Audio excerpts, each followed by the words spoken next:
Kharkiv is increasingly resembling a 21st century Stalingrad.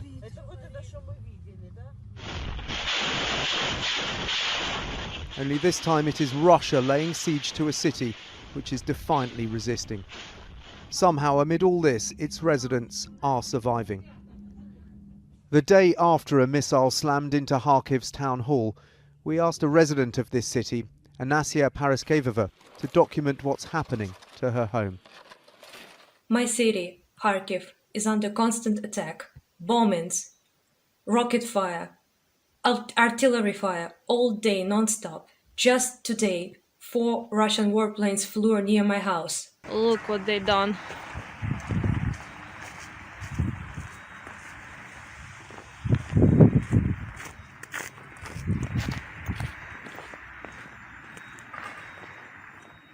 I celebrated my birthday one time in this bar.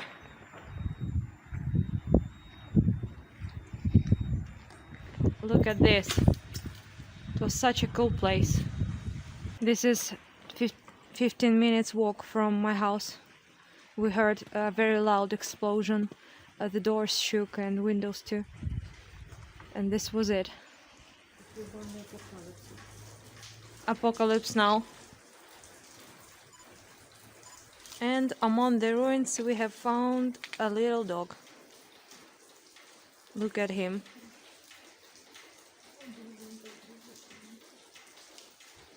My sister says he's really trembling really hard. The siege of Kharkiv was documented for us in March in this video diary. Last night was probably the most terrifying night of my life. Kharkiv was terribly bombarded. This is our hiding place. It's a vestibule area between 2 walls with no windows. We got them! Thank you to everyone who helped us.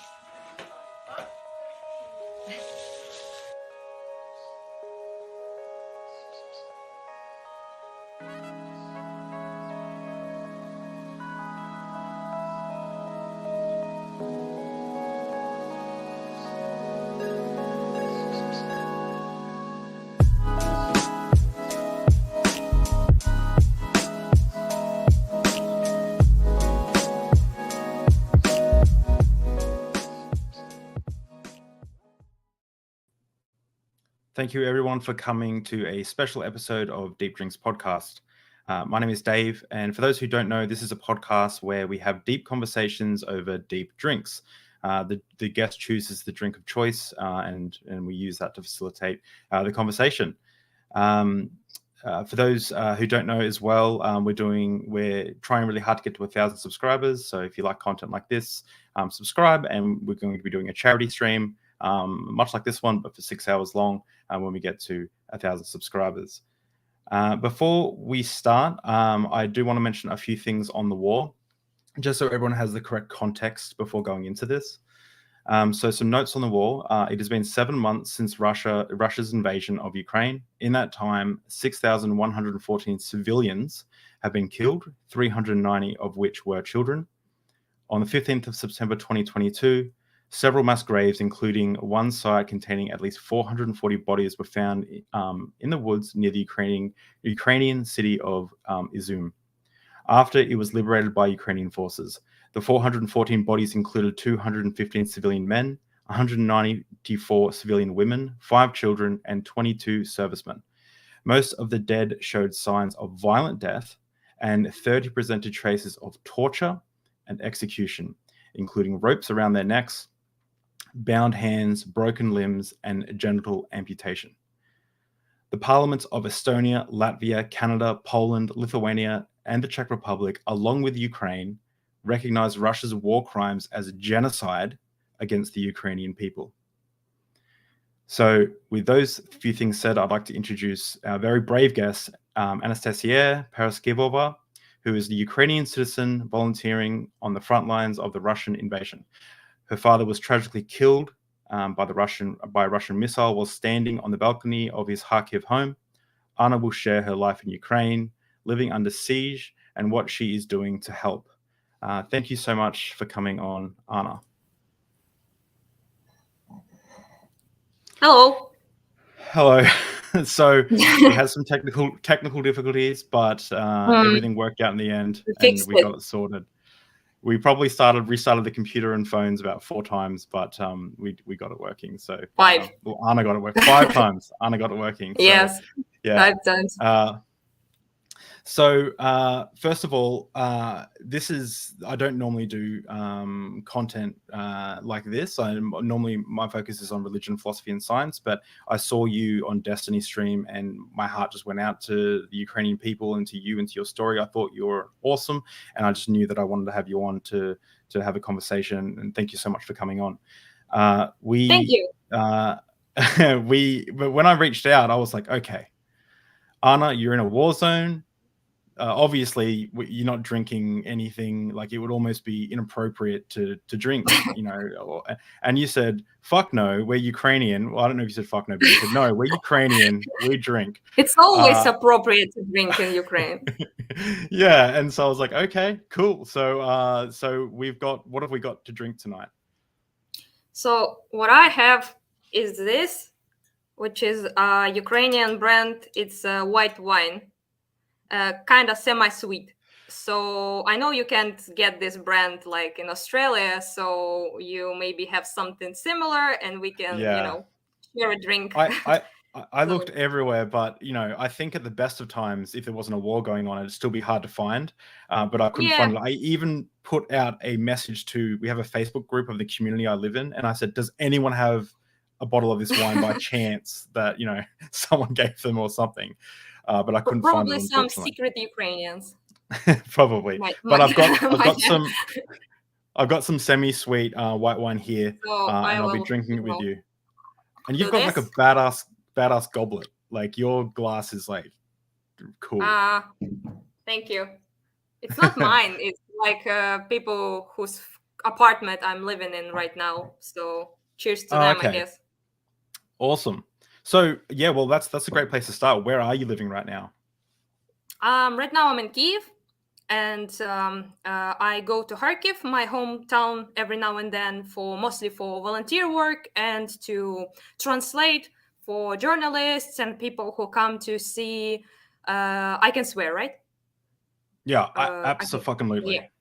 Yeah. So to people who come to see how fucked up my city became due to this war, because it is bad in Kharkiv. Kharkiv was one of the most damaged cities in Ukraine.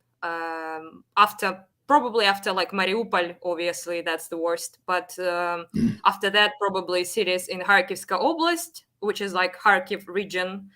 So cities like you mentioned in the intro, like Izum, stuff like that. Also Mykolaiv, which is in the south, also was pretty terribly damaged. But of course also Zaporizhzhia, Dnipro, a lot of cities. So yeah.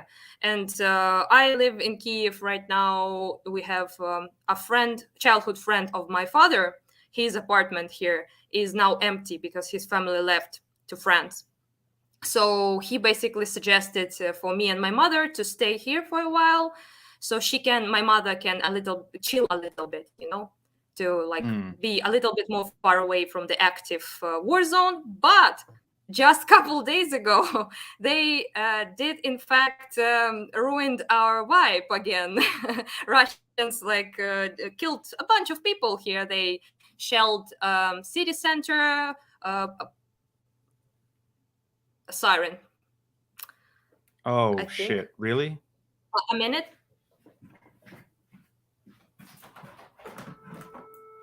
Yep. So what I'm gonna do is I'm going to move to the corridor. Sorry, guys. No, don't apologize at all. Please be safe. Can you hear it? Yeah, we can hear it. Yep. That's crazy. Oh my god. So getting away. Sorry. Going to be a bit more dark. But this is for a little bit, I hope. And yeah. That's okay. So what was I saying? Oh yeah, so they killed a bunch of people basically. Can you hear me? Yeah, I can hear you. We were just having a conversation and drinking wine, and air raids just start happening, and you seem so casual about it.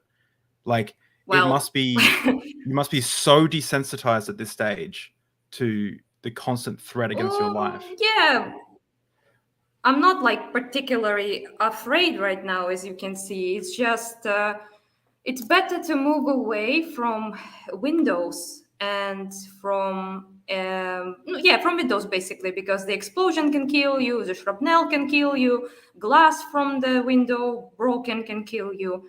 And it's better to go somewhere when there is like 2-3 walls between you and like the outsides of the house. Yeah, So yeah, I will sit here jeez. for a while and then return if it's all Please, right. yeah, be as safe as, please be safe. Like be as safe as you need to be. It's No, fine. so this like safety bubble in Kiev was a little bit ruined right now. So people are more afraid here because of the um, pretty terrible attacks at the city center we suffered a couple days ago. There was no electricity, so I couldn't talk with you on Monday like we agreed, because just there was like no internet, no electricity. And in many cities in Ukraine, there have been a 24-hour blackout. So, because they attacked power stations in a lot of areas. But our masterful service people renewed everything and it works now. So that's nice. And yeah, kind of a little bit. It was almost like nothing was going on here. So in Kiev, I mean, like no sirens mostly, and people were like living their lives. And being from Kharkiv, it's always strange to see other cities live their lives normally. But at the same time, I'm glad that people can, live their lives. So it's good that not everybody suffers that way that we do. And but at the same time, now it's not that relaxed anymore because I was walking around with my headphones and listening to music here for the first time in many, many months, because I no longer can listen music in my headphones without anxiety, because I think about what if I miss a siren, what if I miss an explosion, what if I miss something like that, and have to be vigilant to hear the sounds and react appropriately. Also, when we were in Kharkiv with my family, it was my job sort of to wake everyone up, So I would hear like a loud, like an explosion or a siren, and I will go to everybody's rooms and I would be like, wake up, wake up, wake up, and tell them to go to corridor, because I have severe insomnia on a good day. So it kind of worked well for me because I was not sleeping and I could, like be the vigilant person who wakes everyone up 5 times per night. So yeah, and because of that, I could no longer like listen to music in my headphones without getting this anxious feeling. And for the time of my stay here in Kiev, I started to do that again. So I would walk around with my headphones, listening to music, and I really love to do that. But unfortunately, I tried to do that yesterday and I couldn't again. So thanks, Russia. No explosions, so I think it's fine. I will sit here for like 5 more minutes and then I will return to that room. Okay. Because it's better there in terms of lighting and more comfortable. Yeah. Yeah, I mean, it's just like no one can, like, Ukrainians have to be the bravest people, the bravest nation on earth at the moment. Like, you guys are just, you're saying literally, fuck you, Russian warship, fuck you to the Russians. Like, it is incredible to see, and it's inspiring. And I hope that your country gets all the necessary help it needs from other countries to help fight against the orcs, as some people would say, who are just pillaging, running through and pillaging, right? So that's another thing to mention. I appreciate it. Another thing to mention is this is a charity stream. So Anna's information, her PayPal link is in the description. you can send her money, and it helps her continue to, like, one, I'm sure it gives you some money to buy food and stuff, but it also helps you volunteer and put back into buying medical supplies and everything else you're doing. I know that that you're recently on Destiny stream, and the DGGers like all came together and chipped in. And what are they? Maybe you can tell us what they got, or what they helped you get. So I'm super grateful to Destiny and his community. It was way more than I expected. So I managed to get 200 of hemostatic dressings for our soldiers. They stop the bleeding. They are American technology, so I ordered them from the United States, and they are incredibly work incredibly well. Our medics say they are just life-saving devices, basically. So that's one thing. We bought a quad bike, a whole ass vehicle. So there's that. That also, we managed to get a food cutter for our volunteer girls who work every day in Kharkiv to do meals for our soldiers. So like food preparation. They do 2,000 meals per day.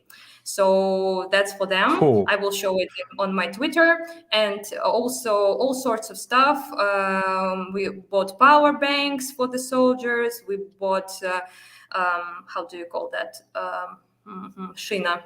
A thing that car uses to drive, like Oh, okay. How do you call it? Yeah, basically for the cars. So boots for the soldiers for the winter that is going to be here soon. Already pretty cold, as you can see.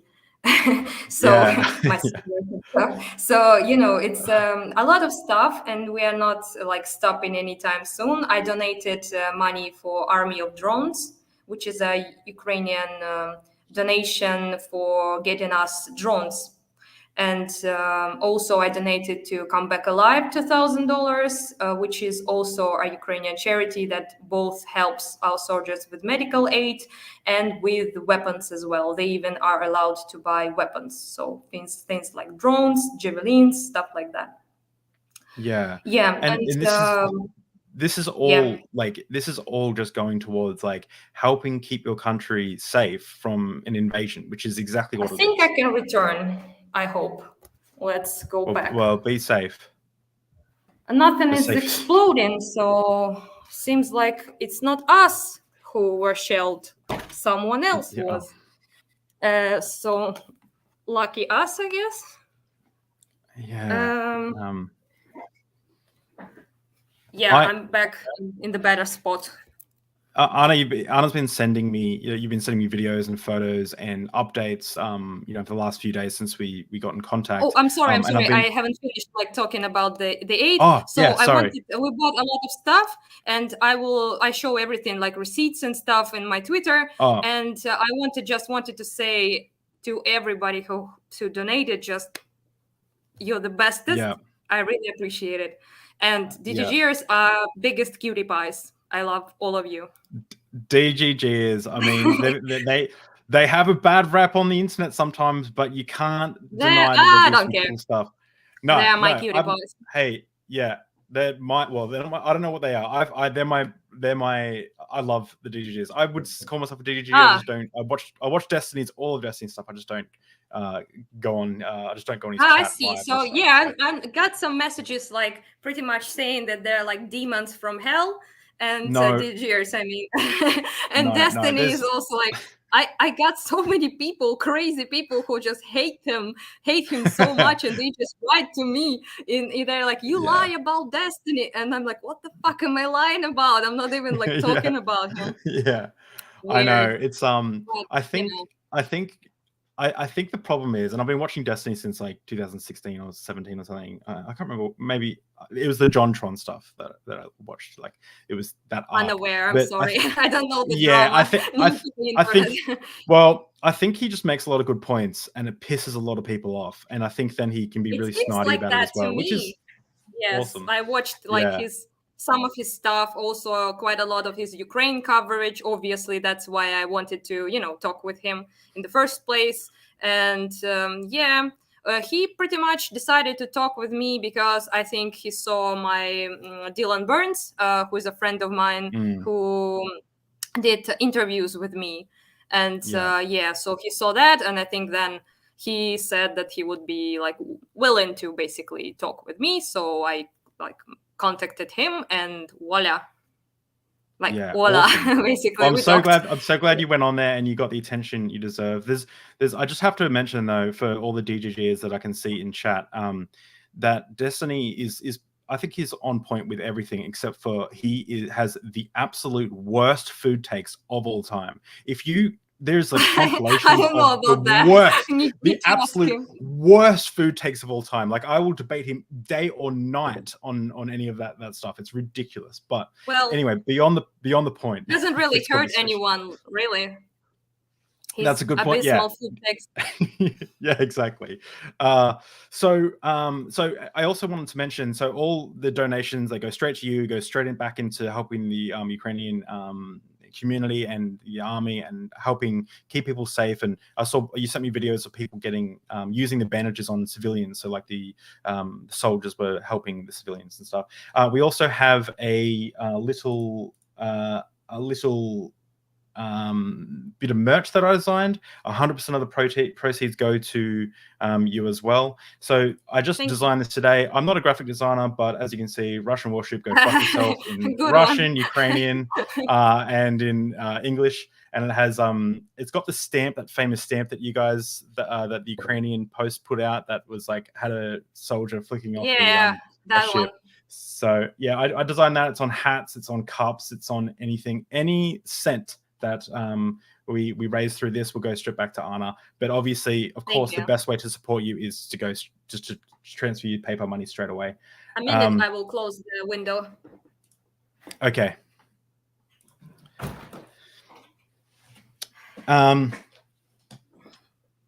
We've got some people from Destiny's Reddit. Thank you guys for showing up.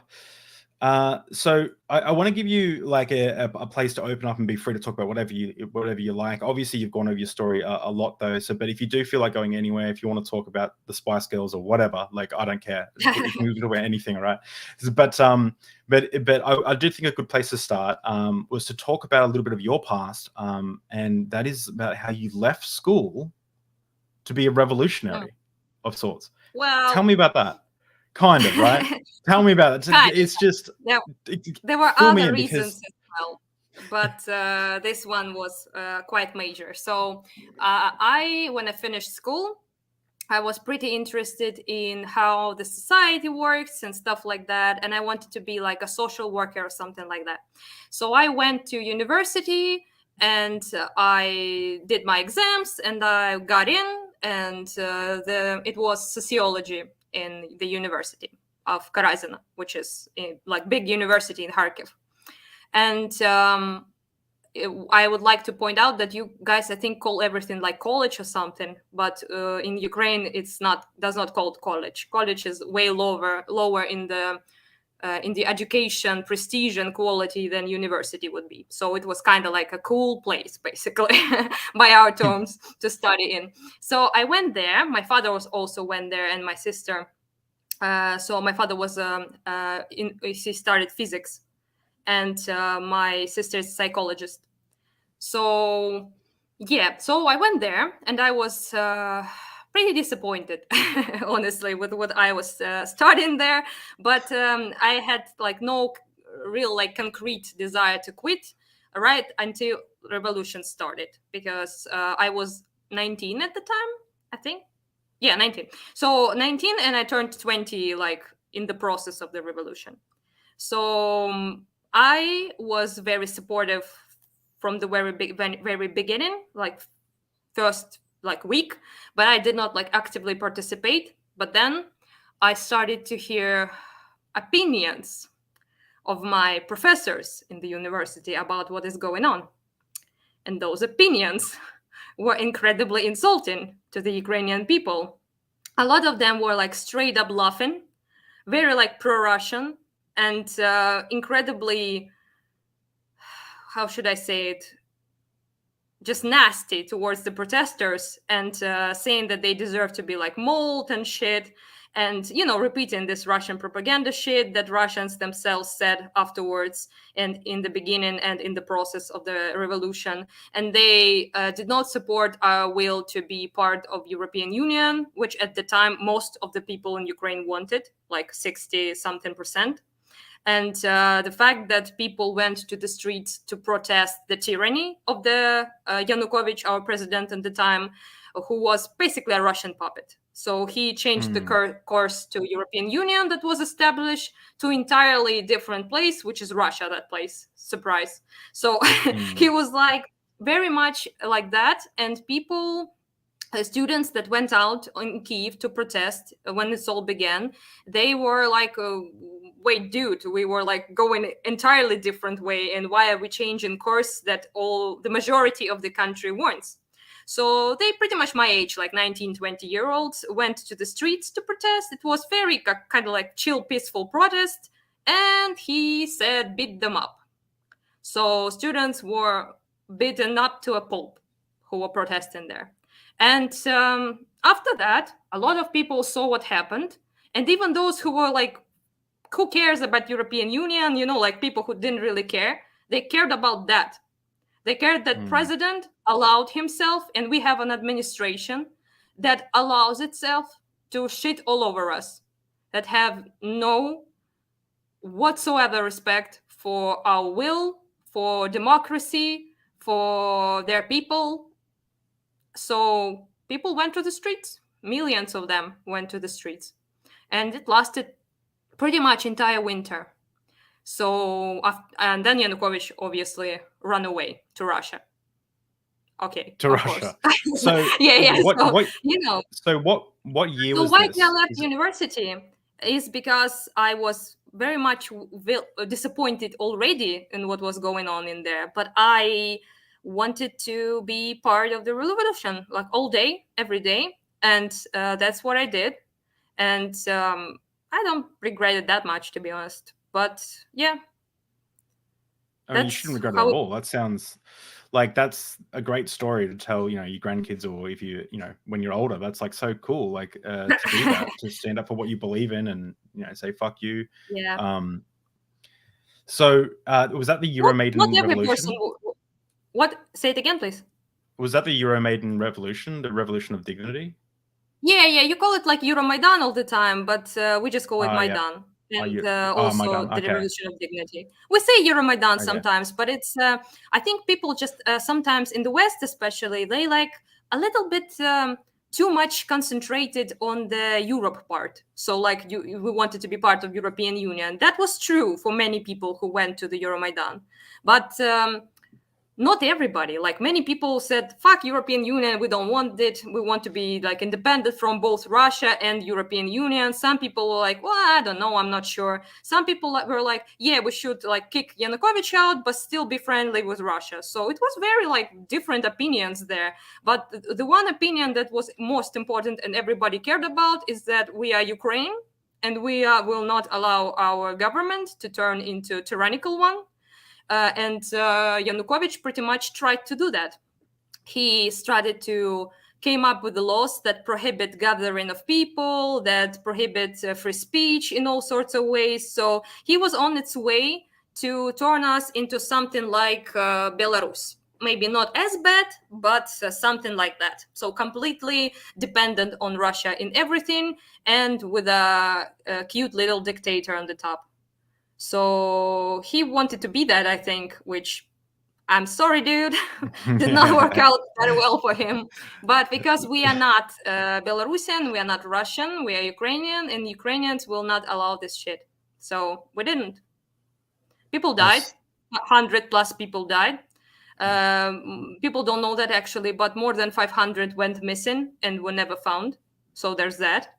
So people found bodies like in the forest, crematory. You know, do you say crematory in English? Mm-hmm. It's like a place where we burn bodies.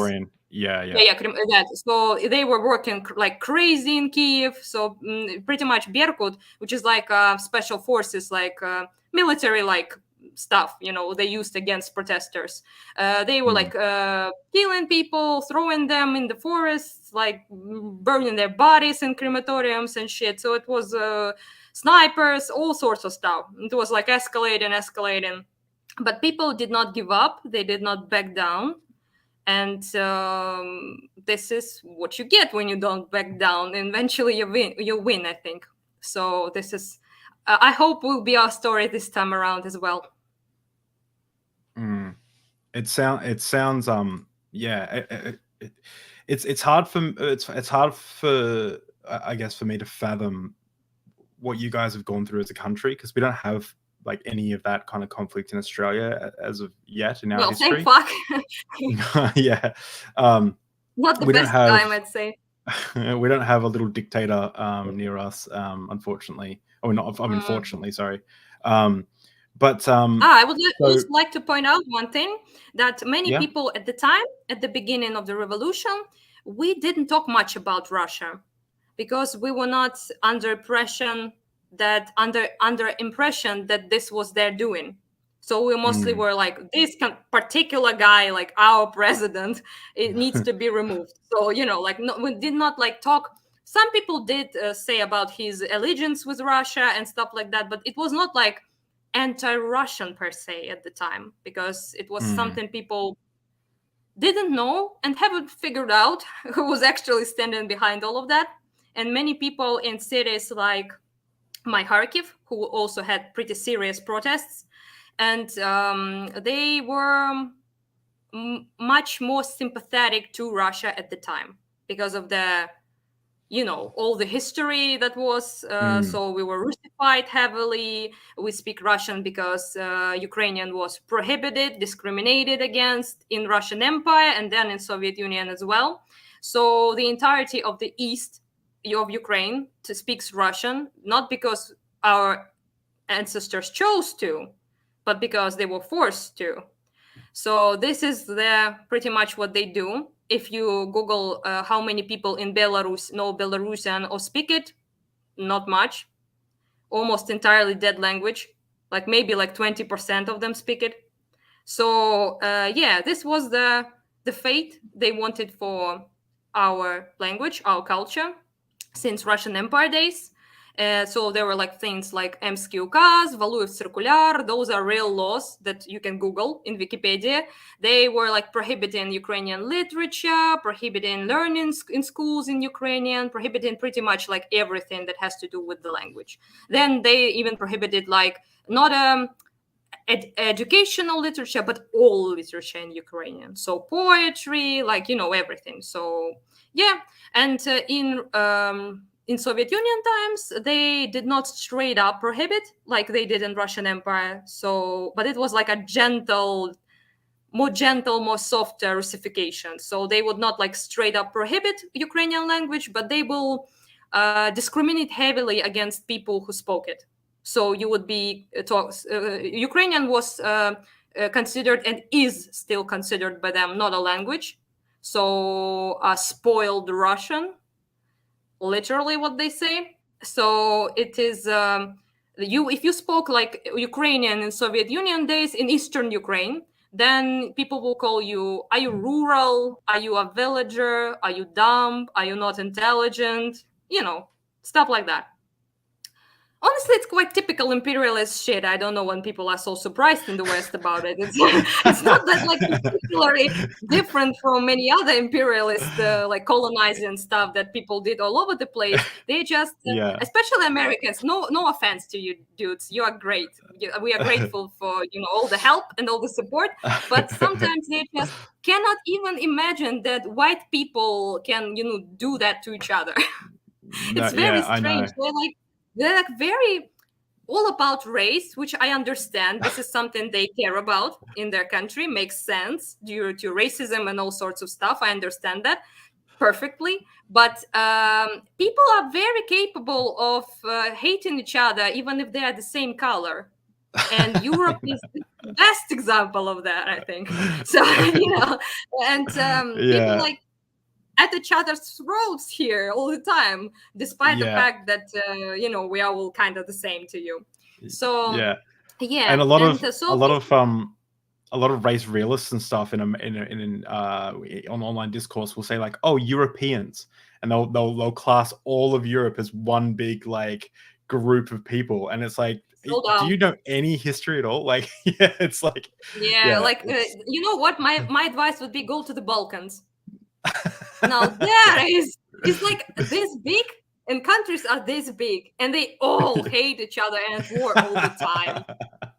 So, you know, like the craziest stuff ever. Also, by the way, thanks to, you know, certain Soviet influence and certain Serbia, and let's not talk about that. Okay. You know, I don't even know. I don't even know. I'm let's so not go bad into with that wormhole. It's Yeah. we have our own wormhole to talk about. So, you know, that's just pretty much what people had, like when people say like, oh, Eastern Ukrainians are like basically Russian, and you're like, can you not? No. Can you not just like disrespect millions? We are huge. We're a big country. Millions of people like that. So the cities they destroy right now, Russians, are Russian-speaking cities. So Kharkiv, Zaporizhia, Mykolaiv, they are all Russian-speaking cities. Donbass was Russian-speaking mostly. So it's just we speak Russian, but we are Ukrainians. We were Russified. The only region of Ukraine where there is more ethnic Russians was Crimea. There was like 60% of them there, for real. But the rest is Ukrainians. They just speak Russian because that's what they did. They discriminated heavily against the language. You will not get a job, decent job in Soviet Union if you spoke anything other than Russian. It doesn't even have to be like Ukraine. So let's say like Georgian, Armenian, like Greek, maybe whatever the ethnicity or nationality is. It would be, my father was considered a suspicious person because he had an accent. He was born in Georgia, and then he moved to Kharkiv to study and to find a job. And people basically were like, are you Russian? So, you know, you have to be. Russian is an umbrella term basically at this point and at that point in history. So you have to live, you have to identify as Russian basically. So forget your heritage, forget your history, forget your language, and just assimilate.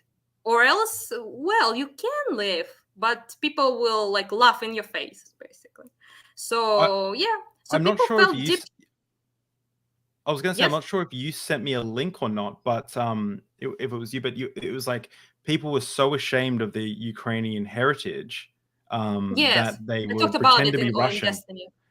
Yes, that's right. Yeah, okay, yeah, that they wouldn't even. Yeah, I told the story about my teacher, and maybe Oh, your people would like to hear it. Like, so the story is basically, I will tell like a short version. So when I was a child, people would in Ukraine and in Kharkiv specifically would point fingers at Ukrainian speakers. So in the metro, would like, you know, go to the metro station, and some people in the metro would like speak Ukrainian, and everyone would be like, children and their parents would be like, look at those, you know, to their own people. It's just insane. Yeah. So that's how bad it was. So it was when I was a child. So it was not like that long ago, like 50 years ago. I'm old, but I'm not that old. So, you know, so basically my teacher, when I was in our school was incredibly very anti-Ukrainian everything. So the administration of the school was basically the director was like of the school was like a part of the Partia Regiona, which is Yanukovych's party. So you can like kind of imagine, you know, the feel of it in the school. So when we had only one like teacher of Ukrainian, and every other discipline was taught in Russian. So mathematics, physics, like stuff like that, history was taught in Russian. The only thing that was taught in Ukrainian was Ukrainian, and Ukrainian literature as well. So this one teacher, she was like exceptionally like loud with her love for everything Ukrainian. She would sing like Ukrainian songs to us all the time, and I am saddened to say that we thought she was cringe. So we laughed at her, and I didn't understand what the fuck was her problem. I was like a stupid child at the time. I didn't understand why she was so like obsessed with this whole thing. Now I know, of course, but she was and she one time told me and a couple of other kids a story, which I, again, did not understand how tragic it was when I was a stupid kid. But now I do. So she was from village in Kharkivska Oblast, and she talked. The point is that they talked Ukrainian there. So her parents were Ukrainian speakers, and she was as well. So she moved to Kharkiv to get some work, and she wanted to work as a teacher with children. So she pretty much relearned herself to speak Russian, like clear Russian, without any like accent, without anything. And she completely abandoned her language to be treated fairly, basically. So she then made a lot of friends in like school among the teachers, and she presented herself as a Russian speaker to them from the beginning. So they only knew her as a Russian speaker. And then she became pregnant, and she gave birth to her child in the hospital. And her friends came to her hospital bed basically to pay her a visit from the work, Russian speakers from the work. And her mom traveled all the way to the city in the very cold, like winter time, to see her daughter and the grandchild. And she like came to the room, to the hospital room, and she said, "Oh, my baby, like my girl, you show me the child. My girl gave birth," like stuff like that, you know. And she saw her mom, and her mom spoke Ukrainian to her.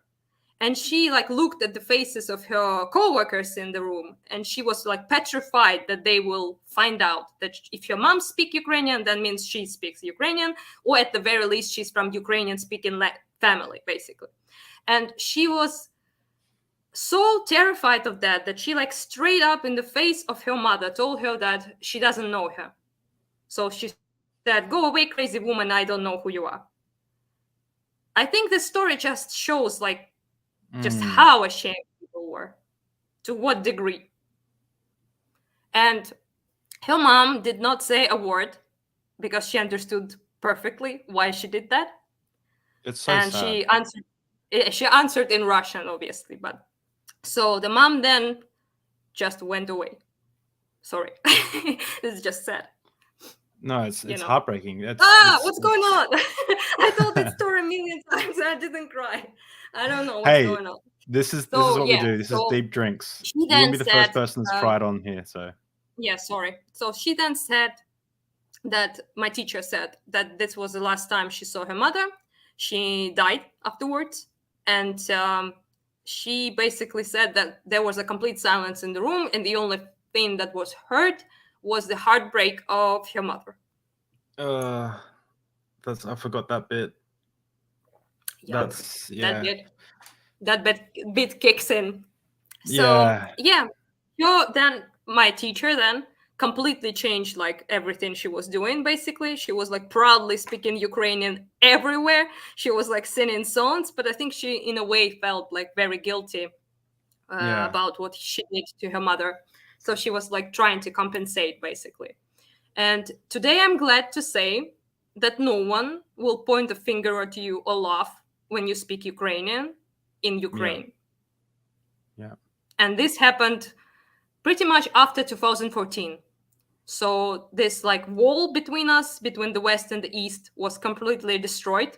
We understood, most of us understood, that this was entirely a bullshit thing made up by Russia to separate us, to separate Ukraine, because, you know, separate, like to say, divide and conquer. Oh, yeah, that's the phrase. So basically divide people and then you can conquer them.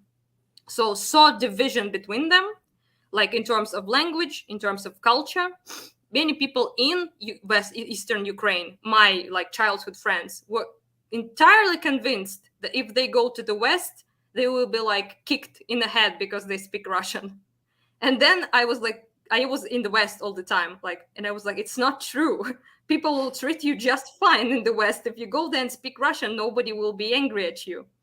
And they were like, no, they're like Banderites there. So it's like Bandera, if you know about Bandera. It's like, so basically this was a Soviet Union way of, again, sowing division. So they called like all of the Western Ukrainians supporters of Hitler. So they would say like Nazis, you know, like the West of Ukraine are all Nazis. You Eastern ones are okay because you speak Russian and you are like more aligned with the Soviet. But those are all Nazis. Kind of reminds you of what they're saying right now about us, yes? So nothing changed since And to be it's like yeah, since 50s. So many people actually believe that in Ukraine. Like, so generations of propaganda in the East, people like, oh no, if I go there, they will like bash my head in.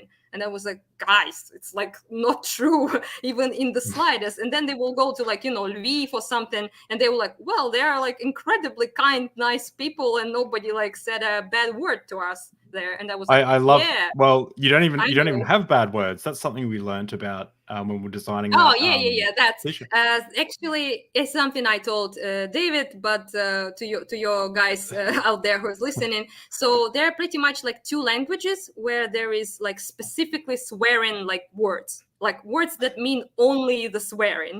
So it's English and Russian. So you have like a specific lexicon to swear.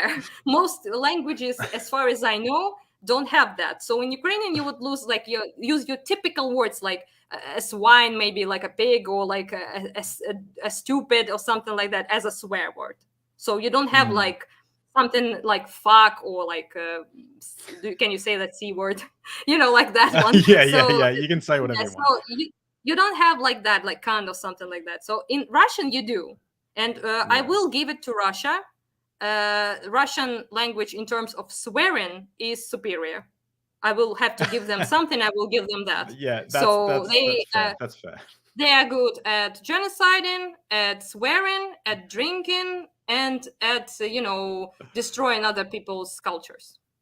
Yeah. Yeah. Well, initially Yeah. I wanted to design something that said "fuck the orcs," right? Because I like it was. I think I don't know what we're talking about, but I just said "fuck the orcs," like and we're just chatting, and then I tried to put that into like a translator, and I could go from English to Ukraine, but then when I copied it back, went from Ukraine to English, it said "damn the orcs," and I was like, "Oh, what's the Because we swear don't word have for-" it. We don't have Yeah. and we use Russian swearing here. So thank you for that, I guess, Russia. And we in the East we swear a lot. So we are like Russified truly Yeah. in that sense. We swear.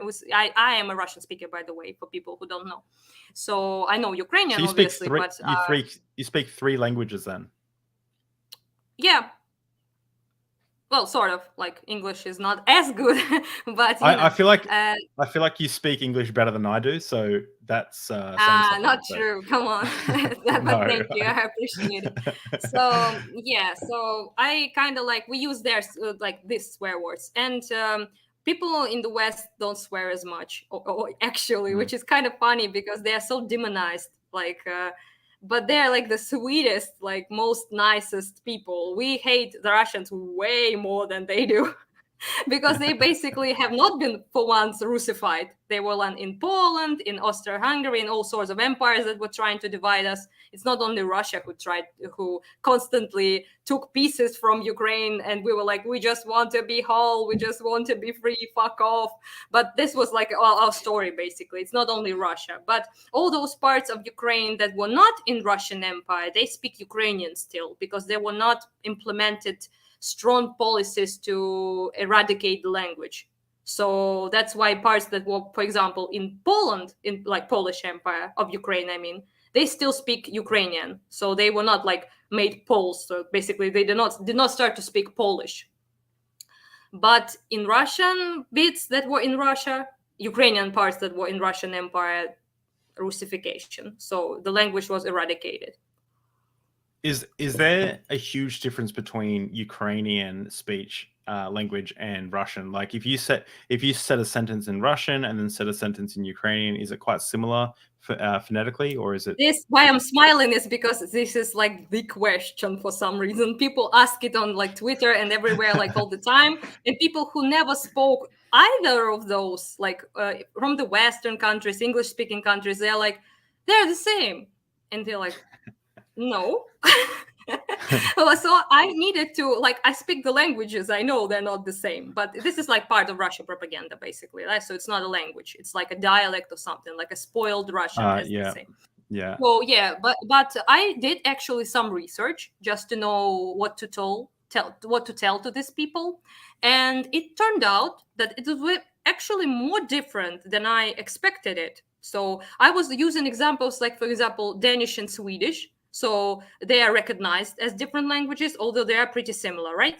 But Mhm. it turns out that linguistic experts say that it actually is 38% difference, which is Italian and, for example, French or Portuguese and Spanish, or not Portuguese and Oh, Spanish. wow. Portuguese and Spanish are similar. So Portuguese and French, for example, Italian and Spanish.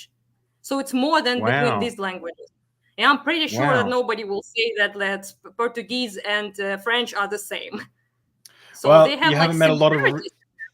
you haven't met a lot of Australians or Americans, because I don't think we know much about the rest of the world. Well, I at try least and French and Italian, give me that.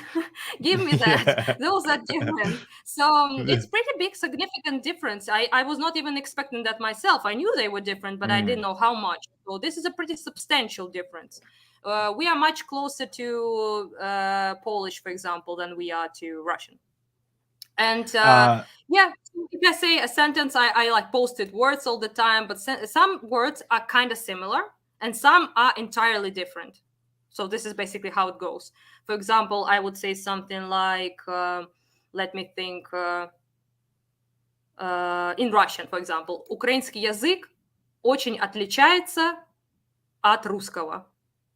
And I will say the same. It means Ukrainian language is very different from Russian, what I said. So, украинский язык очень отличается от русского. In Ukrainian it will be українська мова дуже відрізняється від російської. So it's not fucking similar. It's very different. So And basically, so I repeated so your basically name. I would say like, what? I was going to say, like, Can you say I was trying to repeat your name to try and get the pronunciation right about over 100 times. I was walking around the house and I still got it wrong. Like Anastasiya, Hey, that's come right. on. Anastasiya is No? pretty good. You're doing better Anastasiya, than most. Anastasiya. Oh my god, that's why I call you Anna, Quite because good. I just can't. Yeah, it's like This is that's what I the say. name You I speak invented. better than I do. Is it? And this is Anna is like the American friendly version of my name I invented when I started to speak to foreigners, because they like basically no chance in hell that they would be like capable of saying my name correctly. So I decided I need to like figure out something for them to not torture them with my name every time. So I figured that one will work. So basically what I said is that sentence, if I like say separate words, for example, like language in Russian is язык. In Ukrainian, it's mova. Sounds similar to you? No. And for not at all. example, difference, like different, right? So отличается in Russian, відрізняється it's Ukrainian. So not the same, even in the slightest. Yeah. And some words are similar. Some words you can guess what they mean, which is kind of similar in all Slavic languages. They have like the same base. Like Latin languages have the same like original language, right? Which they come from, but they're not the same. And most importantly, who gives a fuck? I'm sorry. I just don't understand why people even talk about it all the time. Who cares? So John, I was trying to slip it in because John, who I think is a DGG, is like asked in the chat if you could speak some Ukrainian because they love hearing people's voices in the original idioms. And so I was like, oh, I'll ask the question. And then that went into a huge tangent. But no, very it's different. fine. It's completely fine. I'm joking. You can ask anything. It's completely fine. I would rather people ask and listen to Ukrainians than hear some Russian propaganda bullshit.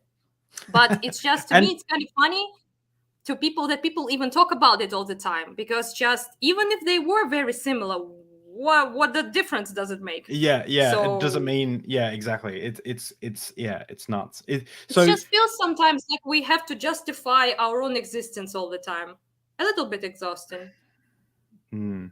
I didn't mean it like that at all, just so you know. I was just trying to get John's question in there without sounding You're creepy. good, John. I answered the question.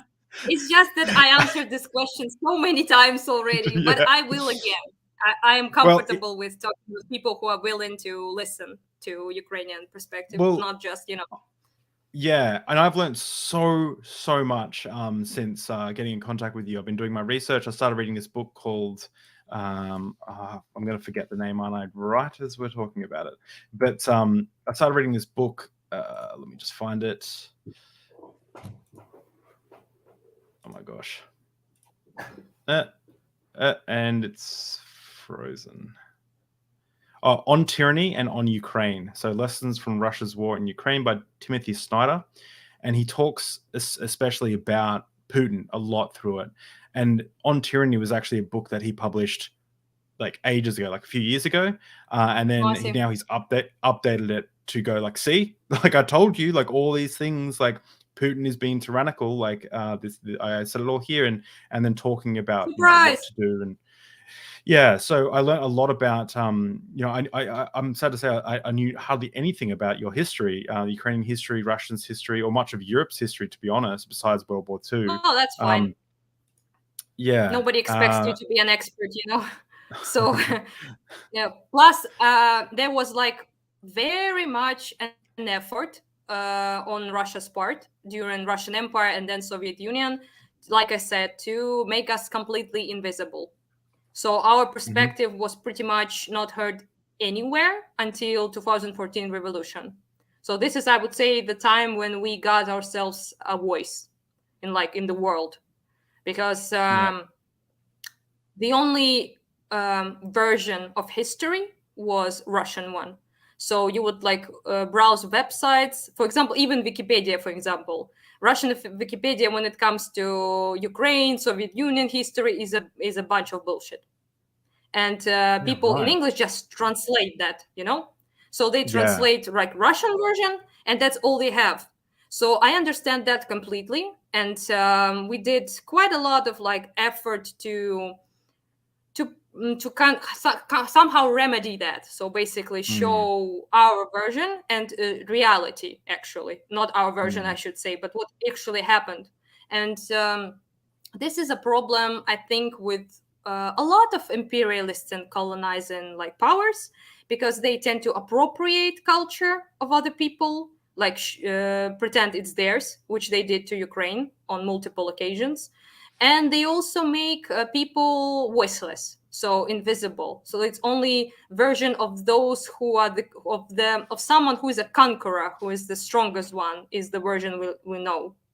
And I think this is something that people in the West have been trying for quite some time now to remedy. So show the stories of people who were not on the conqueror side, who were conquered, right? So people who were colonized and stuff like that. So you people in the America, for example, make an effort, it seems like to me, to show other people's stories and to at least try to see the history in a more objective way, not from a perspective for someone who is a conqueror and imperialist, or which is good.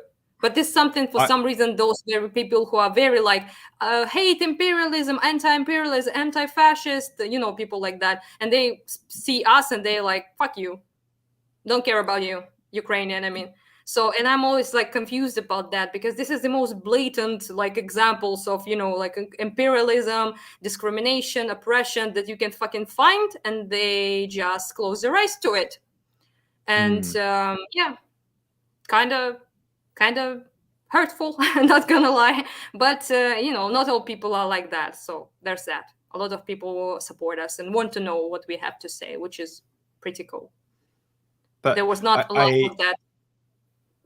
Yeah, I had some friends I have a friend who lives in China, and they started a little bit of a podcast, and they interviewed people, and the common thread is the young people know a little bit more about the world, but the older people watch the news and in China, and it's like the world is falling apart because they're not part of communism and China and all that, right? I might be getting my details wrong, but the whole point is the world's falling apart. It's all just going to shit. And we had a tour guide when we're over there, when we're in Zhangjiajie, and he mentioned that. I was like, oh, have you thought about traveling? And he said, well, it's so hard for you to travel because if you have to get permission from the government to travel, well, he does at least. And if you look nervous or anything, they'll just say no. But they only really let you travel to countries that they consider worse off than China. So they'll let you go to some parts of Africa. They'll let you go to countries that are poorer, but they won't let you go to like America or like Australia or somewhere because they want to try and like control the information. And we even had friends there, like this was like 10 years ago now, where they were living in Hong Kong or some, and then parts of China. But I might be getting my information muddy, but they said for a fact that they doctored footage of a football team winning because they knew that if that's the Chinese football team or soccer team or whatever won, that the community would spend millions of dollars partying and celebrating that night. So they actually doctored footage and showed false news about like, yay, we won, like when it never really happened. It's just crazy. Very post-Soviet aesthetic. I like it. Yeah. I'm joking. I don't like it. So yeah, it's very like you have to understand that in this day and age, it's much harder to keep people brainwashed because it is the internet time. It's no longer like an iron curtain that was. People made fun of me because I said iron curtain the last time. So iron curtain. so you know, and it was something that was used like in Soviet Union to keep people from learning information that was not filtered through the propaganda machine. So basically, no one was allowed to leave the country. You did not have any access to any information besides like newspapers that would like say Lenin was cool, and that's about it. So basically, that was the like newspapers. So and the West, of course, is very degenerate and lives much worse lives than you guys do. So they like don't have eat shit basically there. It's just, by the way, exactly what Russian news says today. I would like to point that out. So I love that. Talking about Western degeneracy. By that they mean mostly LGBT people, of course.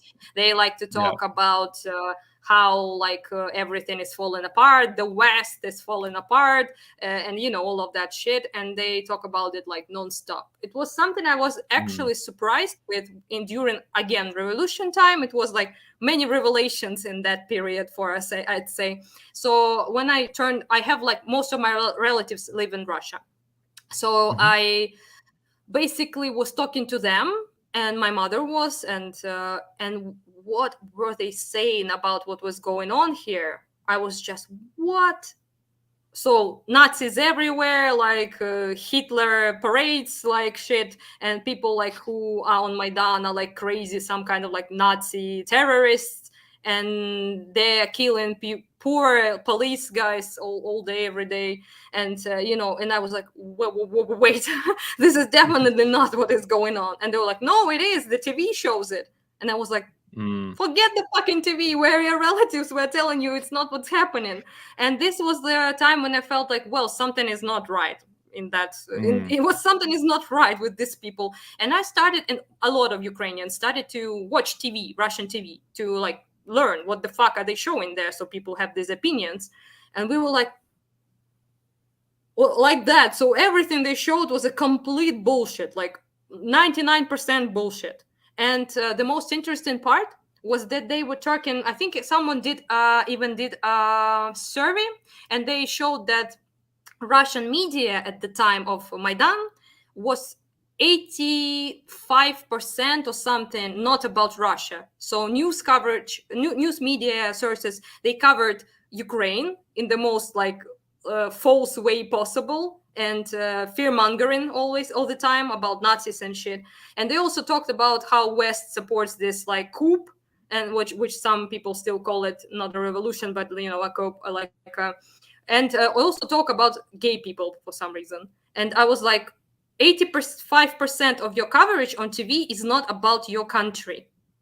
Is nothing going on in Russia towards covering, like no problems, no issues, no like anything. You just talk about the West and Ukraine and gays. That's about it.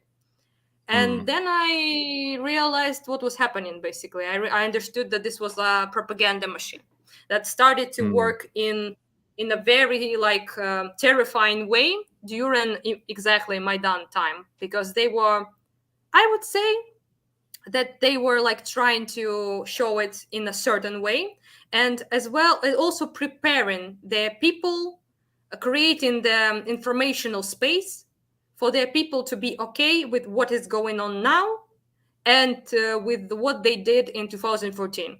So annexation of Crimea, Donbass invasion, and those referendums that they did with guns already there. So, and I think this was the beginning of that, basically. So they started to prep their population to be supportive of what will happen next. And that's what happened. Exactly what happened, unfortunately. Yeah, it's crazy. Do you because it's frustrating to me that the propaganda is seeming to work on some people in the West. Like, I cannot believe that there are like, obviously you see like dumbass Nick Fuentes or someone like, pro Putin or whatever, but like well, what seems he's to be a very like far right person. I would expect that from him. But, yeah, but like, I know who he is. So basically, from far right people, I expected that. So it's not a surprise. All of the But Putin's why? bodies all over the world are all far right mostly. So like I just Orban in Hungary, like is far right synonymous with like wrong opinion? Like, to me, like, is far, like, because like I understand, conservatives and stuff, they want to have their like white picket fences and their the alcoholic father that beats the mother and she never has an orgasm her whole life. I know they want that like nuclear family, but I just don't understand how then it translates to like these like objectively like horrible takes. Like, I just don't understand how someone can be like pro-Russian unless they're like either like bad faith actors or like they've got some ulterior motive or something. It's I don't understand it. And I'm not saying that I'm correct, that maybe there's a reason, but I can't see it. I could talk about it for like 3 hours. So I will try to make it short. Episode two on the Deep Drinks podcast. So many things that influence, I'd say, far right. If you are far right, doesn't mean you are like wrong on everything. That's for starters. But why I said I expected it from them, but I did not expect it from the left people. Why I said that is because a lot of far right people tend to be very like protectionist, nationalists. They're like all about power, about like military, prowess. They're about all of that. They are all often very against anything like progressive, I would say, like LGBT, like human rights, like maybe feminism, something like that. So they turn to be like very against that. And Russia represents all of that very well. So I would say like there makes sense that they would like look at Putin and think, oof, now that's a guy. So, this like, I can't understand that. So this makes sense to me. So they seem to not very care about like, sovereignty of other countries that much. So, and stuff like that, a lot of them are very, basically, I would say fascists, right? Not all of them, of course, but some of them who are fascists. Russia is fascist in all senses right now. So this is something they would like pretty much prefer. So what Putin said in his latest speeches is like textbook fascism, basically. Blood and soil arguments, anti-West arguments, degeneracy everywhere. People, he even talked about Jews, I think. So, all the bouquet of everything you want. And it makes sense because he's kind of like 50s dad. Yeah, he's like 50s dad. He takes his belt off, belts his kids. Like, that's his, They would not allow, like he said, Westerners to transgender their children. Like stuff like that. So basically, like the textbook version of everything they want. So that I can understand. But far left people turned out to be exactly the same, most of them, as fascists, just another color, which is something I knew as a Soviet Union person who lives in post-Soviet, cheeky smile. So, not a surprise to me, but seems to be a surprise to a lot of left-leaning people who are like, what is going on? Well, so many people on our side, side, like political side, who were talking like about anti-imperialism, anti-fascist, bash the fash, this crowd, and they are suddenly like on Putin's dick. And yeah, it is a bit confusing for quite a lot of people who like messaged me, send me emails since I appeared on like Destiny's channel, and they're like, I'm like horrified with what is going on. Why my people who are supposed to be like this anti-imperialist, like pro-people's will, pro-people's self-determination, pro-LGBT, pro-women's rights, why they support something that is completely like antithetical to everything that they supposedly believe. You had and the someone, reason for that, after Destiny's interview, you had someone reach out to you and say, it's on the Ukrainian people, it's on you to make Russians less genocidal. Is that right? Like, yes. It's like, that's the equivalent of like, you shouldn't have worn a low-cut top. That's why you got raped. You know what I mean? Like, just cover up a little bit more, I talked to this person. I tried to explain to them why it was, how should I even say it?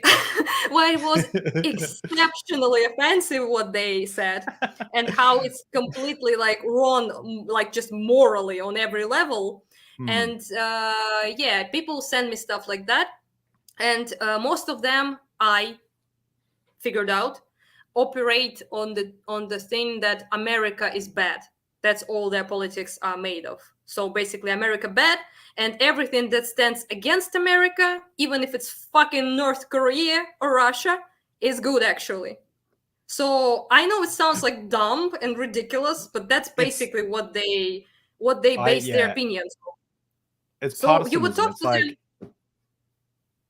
Yeah, you would talk to them, it's like choosing a sports team. Sorry, there's a lag. Kind of. So like very partisan, like, so those people are very against like my the evil empire that I live in wealth and privilege and insecurity of not being genocided by Russia. But I will like shit on that all day, every day, and just, like Destiny actually the one person who explained this to me, because I was shocked by the reaction of a lot of left-leaning people, and he was like, just understand this, that basically Ukrainians are not people to them.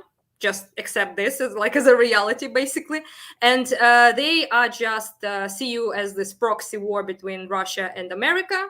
And they don't care about your like self-determination, about your will. They have this weird like fascination and allegiance and fetishization of Soviet Union. So they associate Russia with that. And they think you are just being like brainwashed by Western evil capitalists and shit like that, and they see you as like maybe victims of this like like America Russia game, but they don't see you as people of their own who are fighting for your own reasons. And they think they are very much the same. So those very like far right people who like America is exceptional, it's like the best place on earth, everything we do is great, America shits rainbows and butterflies, and the other side is like, no, America is the worst place on earth, the most evil place on earth, every single policy they did internationally is evil and awful, and so they're the same. They're like, this one is just America is exceptionally good, and this one's America is exceptionally bad, but still exceptional. Yeah. So they can't see that some conflicts have nothing to do with them. Yeah, we had P Barnes and I were in a Discord community. P Barnes is in the chat, and he's one of my mods. And we were having a conversation, and this Russian guy jumped in, and he was making some apologetic arguments for Russia. And he was like, "Well, America invaded other countries," and I'm like, "You're not going to find someone here that is someone who's like, yeah, America. Like, yes. I'm not like, I don't think that's cool either, man. Like I don't, like." Obviously it's way more complicated than that, but it's like if you have to point to like other countries that are like invading other countries, like, I don't know, it's not a good deal, right? I do want to ask, and someone said D said she's talking facts 100%, which is cool. Thanks. But P Barnes actually asked, can you ask about how local communities are doing beyond those volunteering? Are communities pulling together or being isolated? I'm not sure like exactly what he means by like local communities. It's like not a Like term we use that much. like local towns and villages What and they mean, I'm sorry, groups I of don't know people. the term. Ah, you mean like how people like inside towns, Yeah, villages, like what they? yeah. Well, I would say this, and this explains, I think, everything. You would not see a more united and caring people towards others anywhere right now, uh, like in Ukraine. So people Mm. support each other to the craziest degree. Everyone helps everyone. People are just donate, send money like all day, every day, just helping each other. Those who lost their homes, their loved ones who were injured by, lost their limbs or something, like war, basically. So this is something we do. We help all of them. When we were like, we're trying at least. So government does its best right now, but people are helping enormously to the army, to each other. So we have like when in the worst of it, basically, when in Kharkiv in March and in the end of February, when this whole full-on invasion started, we had like chats in like Telegram, which is like a chat basically group we use like an app we talk in. So we would share news, we would share like this person, there was like no food, all shops were closed, all medical shops like drugstore were closed as well, and people like say like, guys, I have like diabetes, I need the meds, but I don't have them, what can I do? And people like, let's find this dude his meds, and everyone would like run around trying to find meds for the person, like, and give it to them, stuff like that. So we would chat with each other. So some elderly people, for example, had no drinking water at all, and they could not go to find it anywhere like for 2 weeks, and we would like go pick water, bring it to them, like stuff like that, basically. So people help each other, and that's why we are surviving, and way better than we expected, actually. So this is because we talk with each other all the time, not only big volunteer groups, but people who just know each other, like their friends, families, and people they don't know as well. We just help each other. I think that's cool. And sorry, I will like try to make it less bright. And basically this is something that I wouldn't say like surprised me. I saw how united and awesome people can be in 2014 in revolution time. And this whole revolution made me love people much more than before. And I kind of like have this bad tendency that many Ukrainians have to underestimate ourselves. So we always think we're shittier than we are. But then something awful happens, and it turns out that we are great, actually. So this trying times, I think, show what people are made of. So this, I think, is a good example that we are made of something pretty sturdy. It's Yeah. very bloody sturdy, and it's amazing to see that you guys are not only like you're not only keeping your cities like fortified for the most part, or you're starting to take them back. And in Russia's army seems to be dwindling. I mean, obviously, I don't know all the facts, but it doesn't look That's good. true, yes. But when Russia is like asking for a prescription, I was going to save this message for the this question for the end, but I'll ask it now. There's a lot of talk at the moment with people asking about if wondering if this war will go nuclear with tactical nuclear weapons or anything. Do you have any information more than the regular person about that? What do you think? Do you think that there will, like, the Russia will get that desperate, to start using? Let me put it this way. I know this is something many people worry about, especially in the West. No offense, guys, but we joke around all the time about that. How you're very like, so basically that. So I understand that because I think it's pretty reasonable to be afraid of nuclear disaster. It's not like something you would. It's reasonable to be afraid of that. People who survived Chernobyl here in Ukraine, so we know that radiation like sucks. Let's put it like that. So basically people's faces melted off, so we know. So yeah, and that's basically what we talk about sometimes, but most of Ukrainians, including our government, don't think that they will actually use nuclear weapons. And reason Okay. for that is because for them it is they are nuclear terrorists. They just threaten nuclear to get what they want.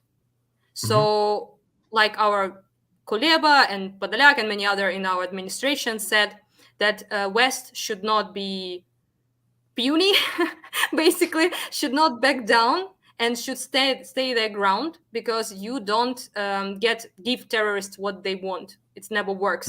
They will want more. So they use this as an intimidation tool. I'm pretty sure I might be wrong on that, but I'm pretty sure that there were plenty of statements made by, I think, President Biden in America, and also all other European countries, that if they do in fact use nuclear weapons, that they will be nuked back. Yeah. So this was like, it'd be bad news if they use nuclear weapons, even tactical nuclear weapons. Which so I think they are not insane enough to not understand that they will themselves will be nuked out of existence. You have to understand that this whole posturing they do, like those infamous videos with their Kiselyov is like their media personality, state media person. He said, "We can reduce America to nuclear dust," and you're like. So basically, it's for their people. You have to understand. Yeah. It's to show their fascist nation that is like almost entirely bought into that shit, that they're strong. It's very important for fascists to feel like they're the powerful ones. They only support Putin, those who do in Russia, like majority, right? They support Putin because they see him as a strong leader. This is very important to them. What? I said he's 50s dad. He's the come home, take the belt off, wait till your father gets home. He's that kind of, So if they see, they already do, by the way, after counteroffensive started in my oblast, in Kharkivska Oblast, and we retook like everything like that. So, and they were like, what is our administration doing? Why are those khakli is a derogatory word for Ukrainians they use. Why are those khakli winning everything back in like days, and it took months for us to take it? Why are they so successful? And you're like, so they starting to, criticize their government for being incompetent in their genocide and invasion. So I would like to point out that they don't criticize invasion. They criticize how incompetently it has been handled. They were promised the Kyiv petition in 3 days. So it doesn't work that way. So about nuclear, I would answer the question if you let me. So nuclear weapons is a threat to them. They use it to establish, to scare us, to scare the West into negotiations, into giving them what they want. And I would urge everyone to not succumb to those threats. That would be my answer. And if we get nuked, Ukrainians, I mean, we will still fight. That's about it.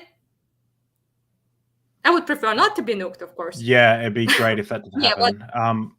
What do you call? What are Russians currently calling the murder of civilian women, men, children? The bombing of civilian cities. What are they calling it again? It's not an invasion. It's not a genocide. Operation. It's a special operation. Right. Very special. I can see.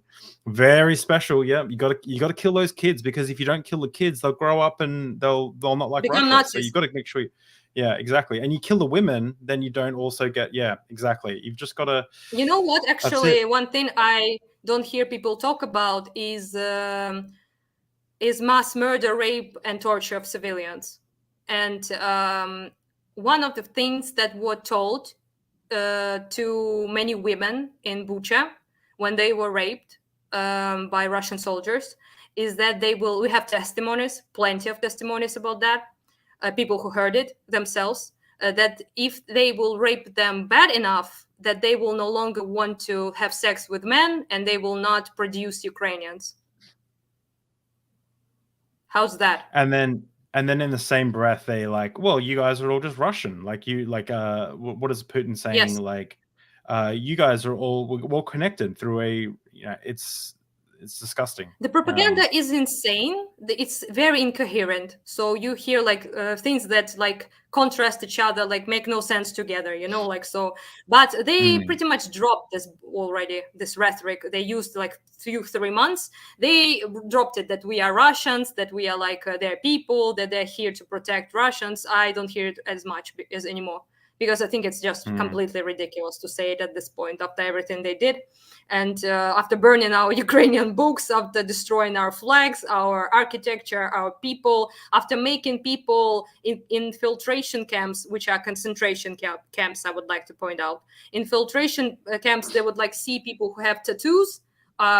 Tattooed people, tattoos are very popular in Ukraine. So a lot of people have tattoos here. So me as well. So people would have like...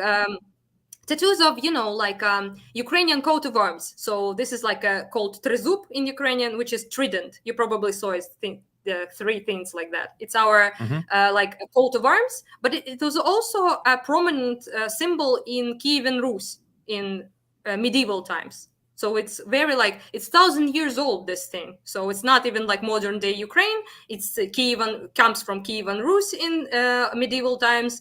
And this is now our coat of arms, trident. And people have tattoos of that. So this means Ukraine, basically, what it means. So they would consider that Nazi symbol, and they made people use rocks to remove it from their skin with rocks. So, yeah. Also, like tattoos of ethnic embroidery of Ukraine, vyshivanka, it's called. It's like a traditional clothing, basically. So people, Russian soldiers would ask people, not ask, like say under gunpoint to remove that from their skin. And this is what they call Nazism. I would like everyone to understand. It's not Nazis. It's everything that is Ukrainian is Nazism to them. Or not to them, they present it as Nazism to both their people and the world. So it is very Soviet Union type of thing. Everything that is, if you're proud, not even proud, if you just love your country, your people, your language, your music, your poetry, like your, you know, like stuff your people created, then you are a nationalist and you are like evil, basically. So they mix those terms very much, and they call everything since like Soviet Union days, basically, that if you're like, I don't know, like Ukrainian and you speak Ukrainian, that's it, you are Nazi. That's enough. You have to understand that this is just nothing but a propaganda tool that they used for a long time. And not only on us, I would like to point out, for example, actual native people of Crimea are Tatari. They are not Russians and not Ukrainian. So during Russian Empire times, they are good at annexing Crimea. I have to give them that as well. They annexed it a couple times in history. So they're good at swearing, genocide, and annexing Crimea. They're the 3 things that they do that. So they annexed Crimea from Ottoman Empire, which is like Turkish Empire, right? And people who were living there were Tatari, which are not Turks, but like similar to them. It is. And so Russian Empire took this part of land from Ottoman and annexed it. And basically what they did is they genocided Tatari. So in 100 years period time, so 1 century basically, right? There were like at the beginning of this annexation, there were 98, I looked it up, 98% of Tatari there. So almost 100% population was Tatari. And by the end of the century, it was 34. So that's what they did, basically. And then they started to sell their land. Sorry, I need to, my laptop to connect it with, you know, like it's, how the hell do you call it? The electricity cord. Yeah, so basically they then started to sell their land to wealthy Russians who built pretty castles there for themselves. And they also started to let other Russian people live there. So like deport Tatari people and just place Russian people population there. So replace basically. And then the rest of the Tatar people was suffering pretty heavily discrimination there. And then they lived in very bad conditions. And then Stalin decided after World War II that now is the good time to finish the job and genocide the rest of the people who were staying there. Tatari people, I mean. So Tatari were genocided 2 times, basically.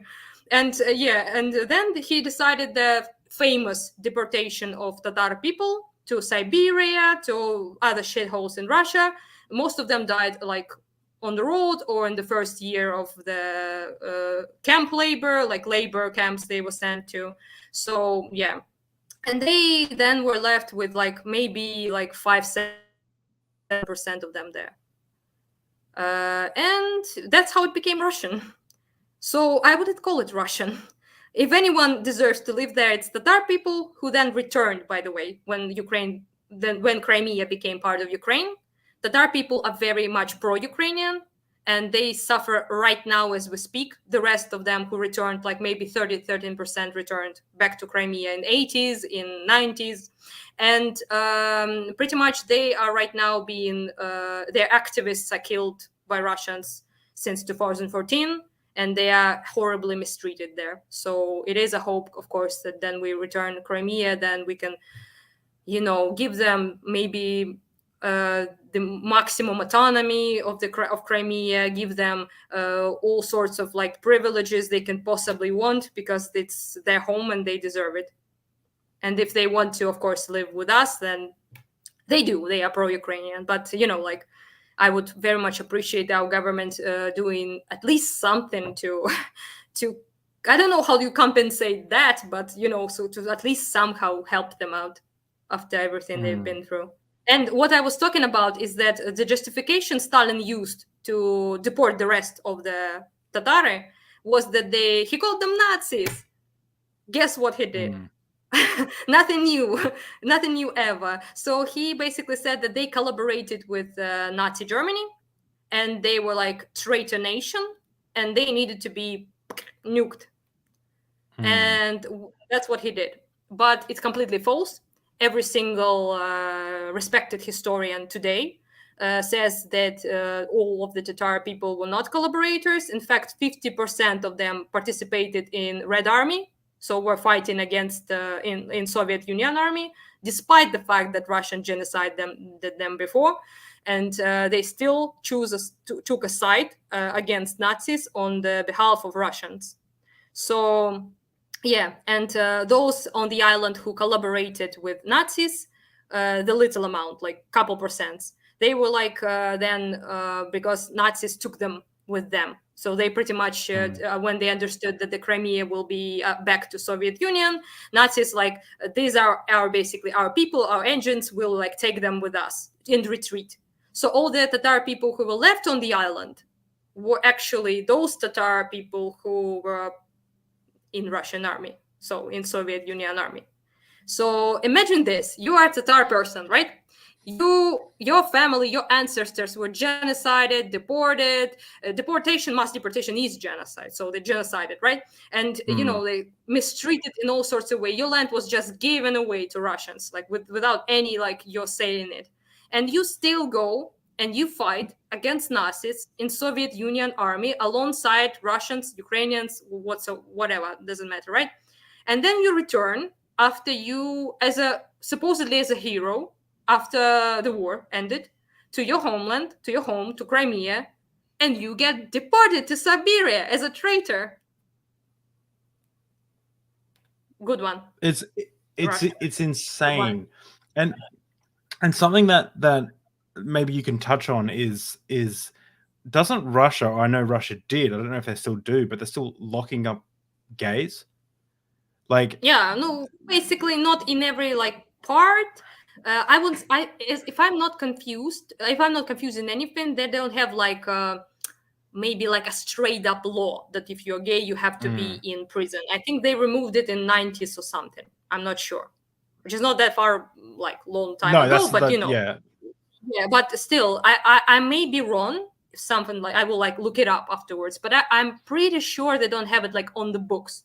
But at the same time, they have regions like Chechnya, for example, where Kadyrov, fuck that guy sideways, he is like a Russian puppet in Chechnya that was installed after Russian and Chechen war. and he is his dudes are fighting here and already fertilizing our glorious land. So so this person pretty much allows the torture and imprisonment of gay people in Chechnya, which is part of Russia, and Russia government allows that 100%. So those are like camps, basically, like torture camps for gay people. And he was like basically on camera, Kadyrov, said that they need to be like annihilated because they're dirty sinners and all sorts of sinners. Something. So the first episode ever of Deep Drinks, they're Muslim Chechnya people. Oh, okay. But doesn't mean that's why they're genociding people, of course. But like they're like he was like talking about like Islam basically in that instance. Yeah. But doesn't like it's not like because it's Islam, obviously. It's because it's fucking Kadyrov. The first ever episode of Deep Drinks, I interviewed my friend who I met in ministry college. He's one of my best friends. He was closeted for 45 years because he believed it was a sin, right? I'm not gay or bi or anything. It'd be fun to be a bi, I imagine, because yeah, well, hey, congratulations. At least you get the best of both worlds, right? I kind of wish I was into dudes because then I get the best of both worlds as well. But anyway, I always say this thing. It's not all roses and rainbows, No, I bet we spoke about that recently. But I try and be an ally as much as I can. I'm even wearing my ally shirt. That's cute. But it's just crazy to me that like the the one pointing the finger at another nation for being Nazis are the ones sending the gays to concentration camps. Like, how does that happen? Like, and how do people not see this? Yeah. Like, it's actually amazing. It's amazing the mental gymnastics that people, the hoops that people are jumping through to support Russia. It's crazy. I was at the time when I researched this whole thing in 2014 again, I was very like confused, like how this propaganda being so contradictory and so dumb, how does it work exactly? So why people can't see that? So they have like zero critical thinking skills, or what happened? How it happened? So then I realized that the more ridiculous the propaganda is, actually the better it works. So they have this like complete word salad in their heads. And like I said, it literally enables the people's ability to be like rational, basically. So you would think that it's way too ridiculous for people to believe it, but that's why they believe it, because it's just. I was going to say there's actually like, so for people who don't know, all the DGGs here in chat and people who know you and have come here don't know me. I used to be a youth pastor. I'm now an agnostic atheist, and I usually talk about religion on this channel. But the big thing that I learned in my early days of deconstructing my faith was that if you give someone information that counteracts one of their like deeply held beliefs, they will actually believe that thing more. Like, yes, it's been studied, exactly. and I'm like, it's unfathomable, and that's why you can give a religious person like all the evidence in the world that maybe the Earth wasn't created in 6,000 years, maybe evolution is a thing, and they will just deny all the evidence outright and believe their thing even stronger. And I feel like that's what's going on here when it comes to the propaganda of Russia and all that stuff. The more bizarre you make it, yeah, I don't know what to say, but it's like is an amazing idea you just said. It's true. I think you should explain it like that to people, and I probably will in the future. You have to look at it as a kind of like very religious person. So they don't need like facts. They just have the belief, and it's enough. And if you try to like prove them, so this is what Russians do. A lot of them, you would show them like, so basically you would go outside and you would film your house that is ruined. Like in ruins, like literally on your phone, and you will send your aunt somewhere in Russia this, and you'll be like, look, and she's like, no, it's fake, you're faking, like in your face. Like, wow, that Ukrainian engineering, the houses are just falling down. I have a story. I have a real life story actually. A friend of our Okay. family, he called his mother and showed him his apartment was blown apart entirely. And he just shows it to his mother in Russia and he's like, "Look, like barely alive basically. The person was hiding himself, he himself and his children and his wife were hiding and they survived, but it's gone. The apartment is gone." And they like, "Look, I'm fucking homeless. That's what Russian did." And she's like, "Are you filming this in Syria?" And he is like, "Yes, I took the plane and flew to Syria to film you and just to make you like doubt your Führer, like your dictator." It's like that. It's that bad. So you have to understand that you are dealing quite a lot of times with two sorts of people, like those who religiously believe the lies because that's how they were like raised. Their parents did, their grandparents, grandparents. You have to understand that. Just imagine Germany was under Nazis for like how long? Like not that long. So basically, Hitler came to prominence and the propaganda machine in like decades, right? And imagine this, but for centuries, and you get Russia. So there's like very hard to So even like imagine. But the rest of the people, they know. I would not like yeah, to pretend that they're all just whitewash. Yeah. brainwashed. Yeah, all of them. No, many of them know. They know perfectly well what is going on, and they share the dictator's ambition, their like dreams of creating new Soviet Union, which Putin said a lot of times. And this is something like a new empire with Ukraine in it. The reason why I specifically want Ukraine is a long story, but it it's very long story. I can talk about that if you like. But thing is, Ukraine is very important for that empire to exist, and this is something they support. So half people basically are brainwashed, don't understand shit, especially elderly people, I would like to say. And some of them are just straight up like fascists at this point, ideology wise.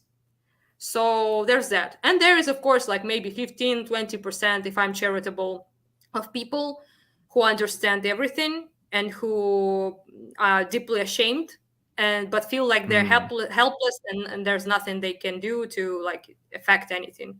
Quite a lot of those people actually run away in March and How do you feel when you see the anti-war protests that are happening in Russia, where some of the Russians are coming together to say like, no, fuck you, this war is bullshit, to Putin? So first of all, if you're talking about recent ones, they are not anti-war. They are anti-mobilization. They say nothing about war and that invading, killing, raping, and murdering people in Ukraine is wrong. They only say they don't want to do it themselves because they're fucking afraid. That's what they're saying. So they want someone else to fight for their fascist dreams. They want glorious expansion of their empire, but they don't want to fight for it because guess what? Fascists are cowards. So, and they want some poor fuckers from like eastern regions of Russia to go fight. I'm not saying this just to insult people. This is like literally the people we see here, like very Asian, like, so those are from very poor regions, from non-white regions, quite a lot of them. So people who are desperate enough. So for them, this pay they will receive for going into war is actually good. It's a step up in their lives.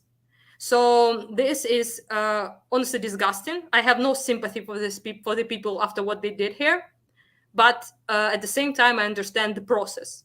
They use people who are much more poor, marginalized, So we rarely saw people from St. Petersburg, Moscow, like Krasnodar, Ekaterinburg, like more richer, whiter, like cities, So they are mostly somewhere from like outskirts, like in the middle, in the east, like in the much more poor regions. And this is not a coincidence. So yeah, so those people were very much fine with those guys fighting and dying, but they don't want themselves, their fathers, their husbands, their like women went to protest. Where were these women when Bucha happened? like genocide in Bucha? When were these people with Izum, with Irpin, with Kharkiv, with Mariupol? None. But they went out to protest because they don't want their husbands and wives, or husbands and like fathers and brothers to be mobilized. Mm. I How have no respect how do for that. I'm sorry. how do But no people and did protest in the beginning, but not a lot of them. Not how do nearly you feel? enough. How do you feel about? I've seen some footage, and to be honest, I haven't fact checked any of this, but of some Russian soldiers, like raising the white flag and saying like, "I don't want to be part of this war," and getting out of their tanks and stuff. Is that bullshit, or is that what do you think of those people who are maybe doing that? So listen, people who give up to a Ukrainian to like take let everyone take them into captivity is doing that either because they just simply afraid and don't want to die, but either they like morally think it's wrong, which I think is worth respect. We like could never really know like what their motivation is, but it's better for everyone for them to surrender, of course, and not to to do those criminal orders they're given. So I would very much say that people who like went out of their way to protest in the beginning, like in March and April, and they were like very staunchly anti-war. They called it war. Like named it war. Yeah. They called it invasion. They were like, these people I do in fact respect, of course. But thing is that people in Russia don't respect them. They don't have any support, and it's not enough for a couple thousands of people to go on the street. They will just grab them and like pull them away in a truck and just put them in prison. That's about it. So it does pretty much nothing. I respect the desire to do that, to do the right thing. I think it's good, but it's partially pointless. Not even partially, it's actually pointless. Many people need to go to the streets. So those like 500,000 men that escaped mobilization, why didn't they go and protest? We did that. We know it's possible. You only need like 10% of the population to actively participate. No revolution was ever done with like entire population. It's never happened that way. Like 10%, 8% tops, right? So there are 140 million people in Russia. Like 20 million would be enough. Do something. But they're covered. And it's just... So what would you say, like, if this somehow got to some, Russian peeps and they were like on the fence about, because obviously they have some serious, risks to their own life. I mean, which is nothing compared to what you're going through at the hands of the Russians. But what would you say to someone who is like, we should start a revolution in this country and we should try and like say to the world that we're not okay with this war, we want to overthrow it. What message would you have to those people? I understand that their position, I understand the fear. We had the fear as well when going to the streets in Ukraine, right? We were shot at, we were like mobbed, we were like killed in all sorts of ways. We understand that this is but you can't get democracy, freedom, and dignity if you are not willing to fight for it. You have to. If I was in your place right now, I would be on the fucking street. And you're not. But at the same time, I understand that there is no point right now in doing that. I have to give it to them because too little people would support them. If you go outside right now in Russia and like 10,000 people, it will do nothing. They will just, make this protest cease by using police force. If you need to go millions of you, but people there who I personally even talked with, they know they will not get support. So there's basically no point.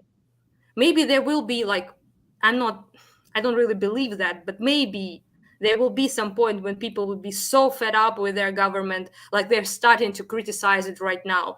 Yes, due to the incompetence, but this is a start, start to like ask questions about the war. Maybe not in a way I would prefer it, like why are we killing people, but in some kind of way is better than nothing. So to criticize your government is at least a step forward for them. And maybe at some point, if they're pressed enough, so if sanctions will work properly, if their lives will become much less comfortable, so no, like they can buy some stuff they used to buy, they can travel, stuff like that. So maybe then they will turn their ire, like their anger at their own government, which is something I think can potentially happen, but only if their own comfort is at risk.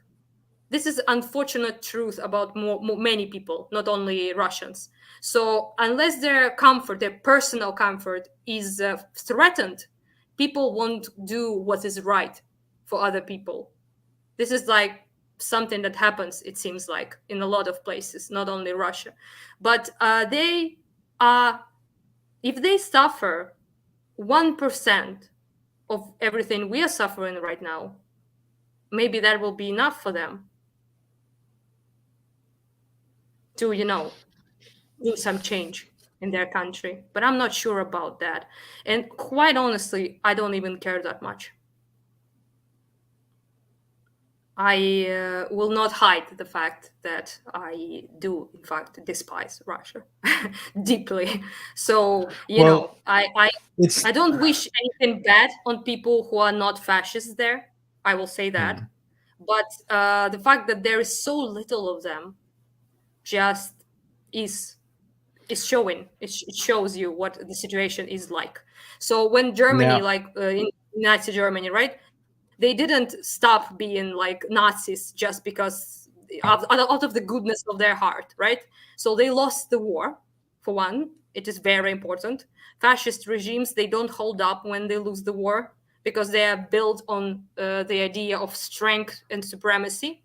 And if you lose that sense of strength and supremacy, then they start to like dissolve, basically. So that's why we need to win. We need to effectively destroy their army. We need to take everything that is ours back. And that will be a first step, I think, for the fall of this regime. And then Russia needs to pay reparations. Oh, that.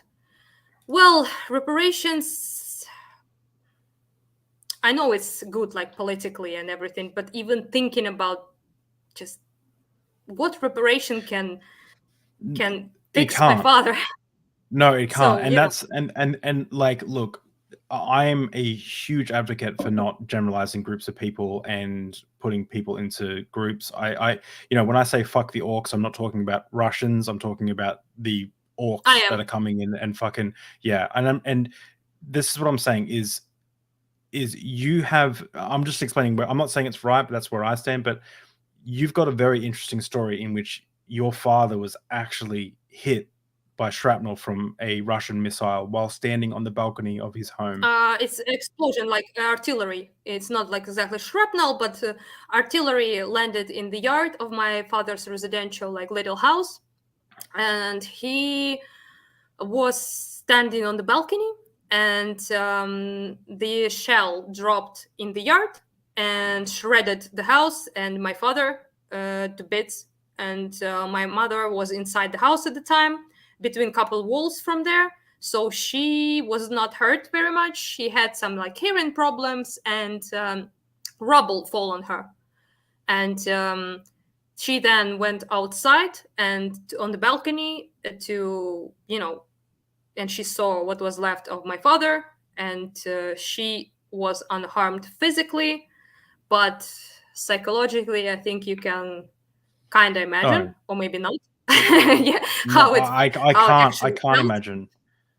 Yeah, to see your husband of 38 years like being torn apart and dead on his own balcony.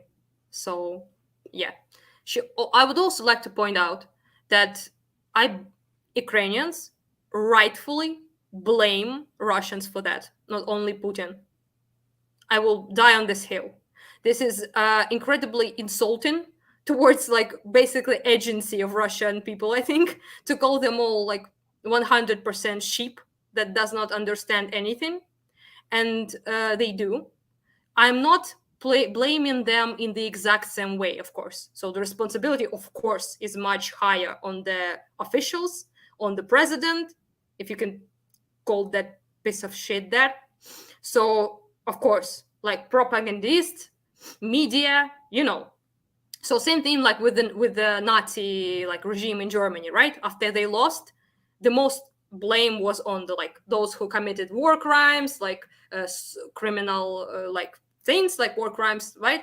And but still, the entirety of Germany paid the price as well. Not like being arrested and executed, of course, like the officials were, right, on the like Nuremberg like like trials, but they still paid the price for decades in sanctions, in reparations, in being basically occupied by other allied powers. And this is something I don't want Russia to be occupied, of course, but I don't think it's possible right now in this day and age to do that. But there gotta be something. They cannot magically understand what they did to Moldova, to Georgia, to Ukraine. Not only Ukraine, I would like to point out. Nobody just cared about Georgia and Moldova at the time. People like pretended nothing was happening to buy that sweet, sweet gas. So this pretty much is our time right now to be loud, to be visible, to show everything that is happening into other people's faces, not only for us, for 2014, for now, but also for Georgia and Moldova, also for people in Syria who were entirely unnoticed because they did not have like cameras and like modern day technology to film like everything that was happening to them like we do. And this is our duty right now, basically, to make this stop. They need to be held accountable for everything they did. And I'm not saying, like I said, I will repeat it again, not like every Russian should be on a trial. Obviously not. Of course, yeah, of course. But they need to understand what unimaginable pain and suffering they brought to other people, and their regime did, that they supported or were silent for years. It did not happen yesterday. They did not become fascist yesterday. It was happening for decades. This is also the resentment they feel against everything Ukrainian is not even modern day. It's centuries long. You have to understand that there is a history. It's old. It's like very old. This like conflict between Russians and Ukrainians' quest for our freedom, for our independence, for our desire to be whole and free is centuries long. It did not happen yesterday. They just did not learn the fucking lesson like Germans did. I do not blame a single modern day German for what they did, for what their like ancestors did during World War II. It's ridiculous. I would not blame Russians as well if they admitted their genocides, if they admitted their wrongdoings in the past as well, if they even asked for anything. People say you have to like forgive them. Now, in the middle of genocide and war, we have to forgive them. Are you insane? It's a conversation maybe in the future, decades like after this whole thing. How can you possibly say that to like to a Ukrainian fucking person? It just boggles my mind. Such a privileged, secure position to have. And you just have to understand that this is a conversation that will not happen now. Also, how can you forgive someone who is not asking for forgiveness? They're not asking for forgiveness. Yeah. They're also not, also fuck forgiveness. Show me actions. Show me actions, not words even, but actions. Years from now on, if Russia learns how to be fucking civilized, then maybe there will be time for, like healing or something. Like, I'm not even sure. I honestly, I wouldn't lie. I don't think I will ever. Maybe people who will live after me, maybe, So I wouldn't want like maybe future generations to like, hate people, but it's something that will happen in time. And to like demand this now is just It's the epitome of tone deafness. No, it really is, and like you said, look, like I mentioned before, I generally don't advocate for just like I don't hate all Russians or anything like that.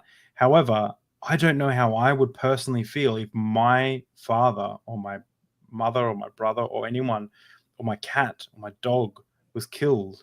My by country, my city, yeah, my friends, my people, everyone. it's You can hardly find a person right now who has not suffered great loss here. Even being forced to abandon your home is already fucking terrible. But horrible. it's more than that. And of course, I understand people will be much more like essentializing, like in theory, is bad, of course, and it leads to very bad situations.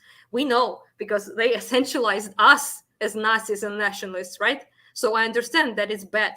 But right Yeah. now, it is not irrational because the majority of them supports the war. So when we say Russians, we of course don't mean like this 50-20% that doesn't support the war. Bless those people. I don't know how they like survived this whole propaganda machine and turned out to be decent people at the end. Like my uncle, one of the few relatives I have.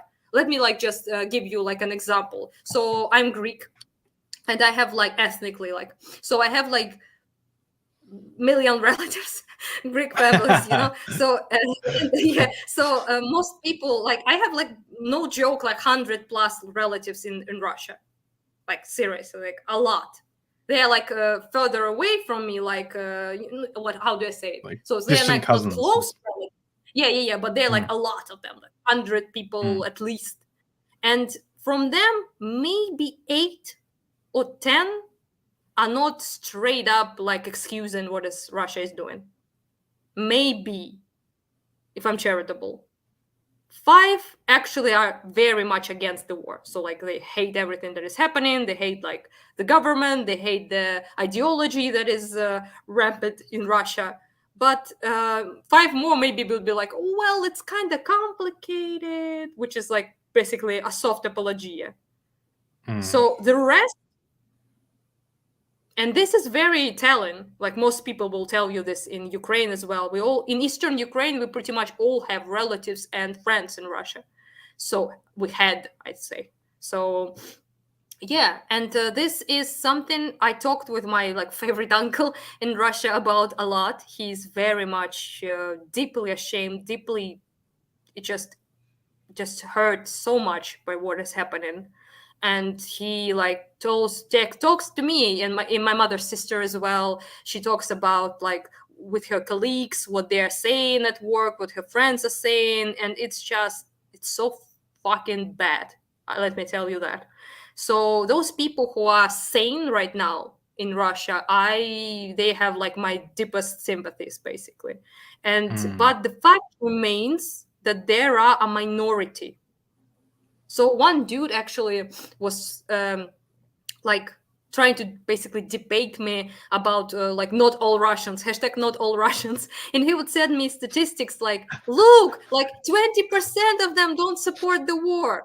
And you're like, 80% do, even with your statistic. Not a And even big percentage. yeah, So and even like 20% a 20% doing anything. No, but it's another topic. But like Yeah. 20% of those don't support genocide and invasion of another act and shelling of cities and like turning cities to fucking dust in their neighboring country that they supposedly think about as brotherly, right? Fraternal nation. It's bollocks, of course. Never been a fraternal nation. They always been the oppressed, and we were the oppressed. But like whatever, they think that, right? So they think like that, and then you're like, it's not much. It's not much at all. And to say that, I would like point this out. From those 20%, not all of them like straight up like support, like in favor of Ukraine. They are just like, this will turn our lives into shit. we will get sanctions, we will get like worse quality of life. Why do we need to invade another country if it will like backfire, basically? So not all of them are like, oh my god, we're like killing, like we're like mass murdering and invading our neighbor for no fucking reason. Yeah, They're like, it's not there are like people like they're that, of they're course. thinking of themselves, and they're like, oh yeah, and it would be good if we didn't have to kill some, you know, people as well. Like it seems like it's a secondary concern rather than like a primary concern. Yes. You know, the genocide of people. This you can see with this reaction to mobilization as well. This is what I was talking about. So they are not against invasion and war. They are against themselves participating in it physically. Like they don't want to fertilize Ukrainian soil. Understandable. But I would hardly call it noble. So one of the most famous left-leaning people, like online left-leaning people, is Hassan. I know what Yes. I haven't actually watched the video. But I saw that Dylan, who, you know, Dylan, like my appreciation for Dylan has exploded in the last 6 months. I always, you know, thought he was like cool and everything, but like recently, like I just respect him so much more. But I saw that when I was doing my research on you, I saw that one of the videos where I watched the start of it where you were just going off on Hassan. Has he changed his opinion at all? That's what I'm famous for right now. So yeah, that's it. And that's why you're like you're 5 days on Twitter and 5,000 subscribers. Like that's it. And also DGG. I would like to point out that I appreciate Dylan immensely. He's a very genuine person. He does not do it for gain, for money. He in fact lost quite a lot of money doing this. People would rather watch him, you know, do debates with people yelling at each other about some nonsense issues on the internet. So he is genuine, very genuine person. I can see it. Everyone saw it here in Ukraine that he's there, even those who didn't understand a word he was saying, but they saw like he was a genuine, caring person. And I well, I would consider him a friend for sure. And we spent some time together, like in Kharkiv. I actually like suggested he would stay in my place in Kharkiv to save some money for him, because I know he's like not a millionaire and he's not sponsored by anyone, but rather only by himself. So, you know, he should be, because he's doing amazing stuff. So I agree. I would very much like him to, because he's doing something that not many people do. You know, he shows the voices of people who are unheard, I would say. So we would like interview people on the streets when we were like in Saltivka, which is a giant residential area that is, I think I sent you pictures of it. I think maybe not. I don't remember. Oh yeah, I did. Well, you sent me a lot of photos. Yeah, so this is destroyed residential area in Kharkiv, my hometown, which more than 500,000 people lived there, and they no longer live there. So it's completely abandoned, and it's a ghost town, pretty much. And when we were there, 500,000 people have left that city. 600,000 to be fair, but yes. Wow. Okay. It's completely ruined. It's Mariupol style damage, if you know what I mean. Not many people talk about it actually, but it was the largest residential area in Ukraine actually. So like pretty much like a district, I would say, like a region. And I went there with Dylan and my volunteer friend Igor, who I work with to do volunteer work. He remained in Kharkiv this entire time and have not left. No shelling will scare that man. He continues his work. And so he basically took us. He's a driver as well, so he has a car, and he took us, me and Dylan, to, you know, go film there and show Dylan what the fuck was going on in the city. And when we were there, there was like this elderly gentleman who still lived there. One of the few people who still live there. I don't know how he lives there. There are no conditions to live there. And he was just saying that his apartment was pretty much the only one that did not burn up in the entire 20 floors apartment block. And he remained there. And I told him if he likes to say something, like, you know, on the camera, I will translate. And he was like shy a little bit, did not want to to speak, but then he decided he wants to speak, and he told pretty much how incredibly grateful he was for the support of the West and America specifically, for everything they did to help us. And this is an elderly gentleman in Russian-speaking city, I would like to point out. So yeah, it's not something you usually hear from them, you know, due to like they were lived in Soviet Union, so there are certain Yeah, prejudices, but those are not changed now. So, and he basically bowed like that to Dylan, and Dylan was a little bit like, whoa, like he was like taken aback with that a little bit.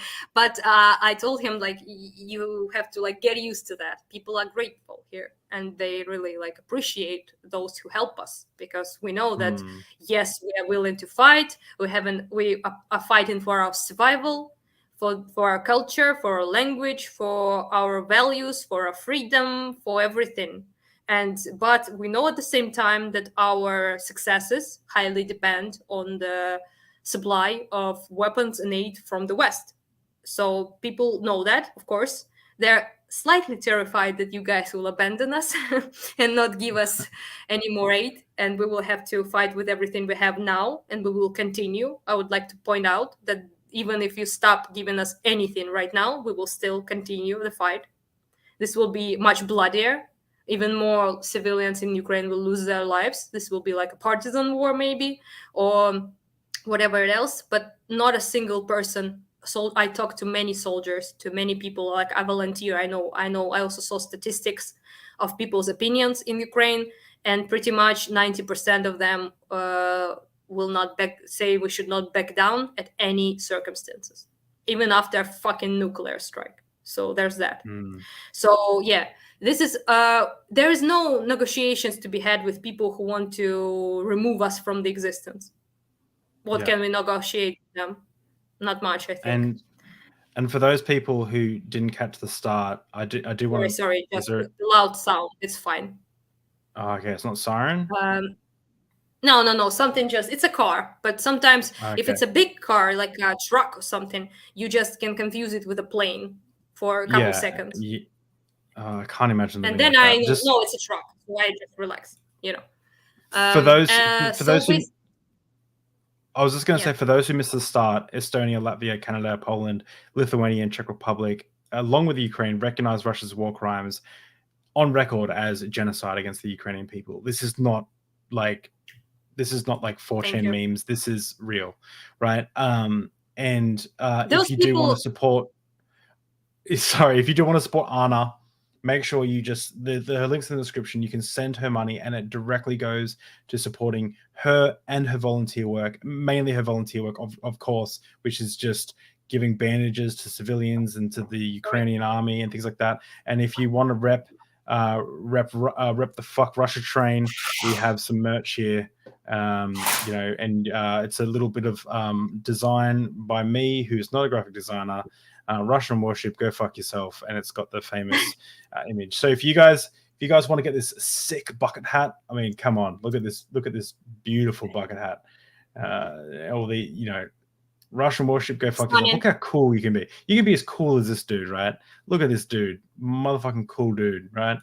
If you want to support Anna, send her money. But if you want to rep Russian stuff and support Anna at the same time, all proceeds, 100%, every penny goes to Anna and her volunteer work. So yeah, you close the blinds. I'm sorry, I just tried to cover the sun because it's just way too bright, but that's okay. Still way too bright, but whatever. No, so yeah, it's fine. You look good. Thank you. so yeah, I really appreciate you, by the way, that you wanted to talk to me, because we all people Dylan actually told me this, that he was surprised with how much people that's what I was talking about. So Dylan is the person who shows the story of this old man in Salatyevka. Who else will show his story? So people on CNN, for example, I have been on CNN 7 or 5 times, I think. I talked with. Are you okay? Sorry, I've nearly drunk this whole bottle of wine. So I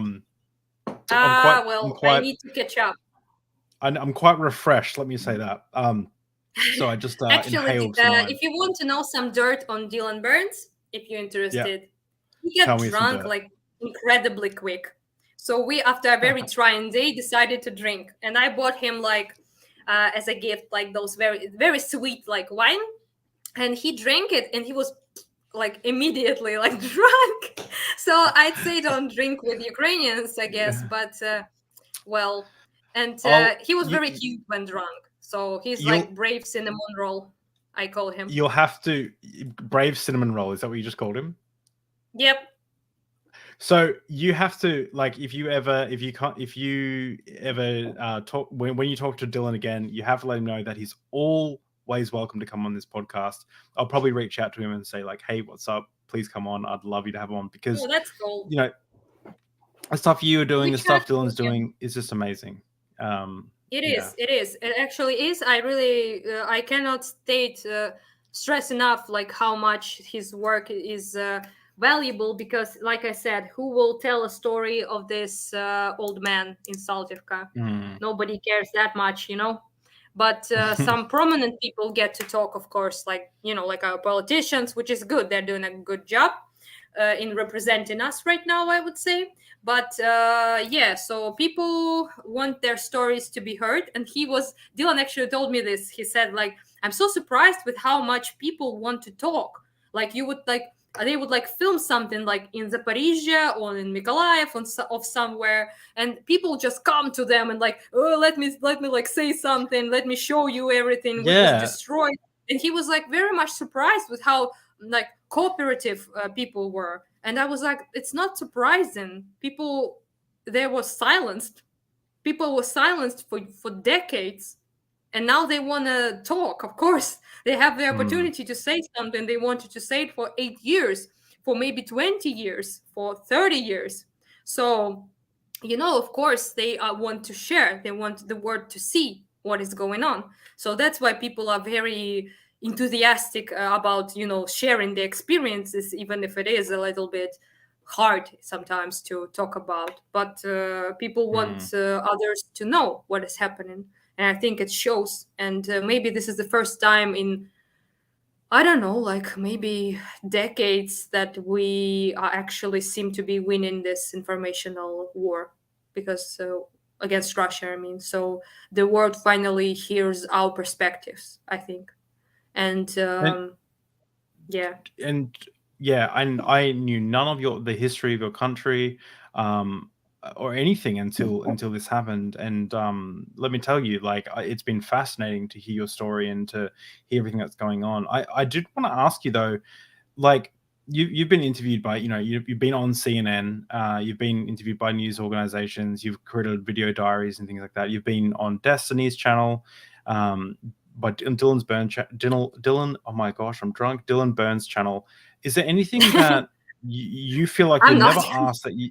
Okay, well, hey, all right. Well, I am. I'm not Ukrainian, but Australia, it's okay to day drink. I heard Australian people can drink as well. Is that true? Yeah, we can. I'm not very good at drinking, but I see. Which is weird for the podcast I have. Okay. So, but what I wanted to ask is there something that you feel like is not being said that you want to be said? Like, is there something that you want the world to know that isn't being talked about? I think we covered quite a lot of things, but there's always something more to say. I have a lot of cool stories and not so cool ones as well. So, I would like to maybe point out something I already did, that this is a war. This is actually the war, not a war for our people, because we're fighting the exactly same enemy that we did, which is imperialist power that tries to destroy us and subjugate us. And it is very interesting. Facts. This is very interesting when I read some Ukrainian literature right now. For example, our famous poets and authors.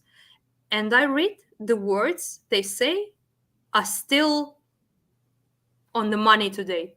So they say about the exact same things we are talking about right now, which is just very interesting. You read a person's feelings, like, and thoughts from centuries ago, and they resonate like if it was written today, because exactly Wow. for that reason, because it is the same fight.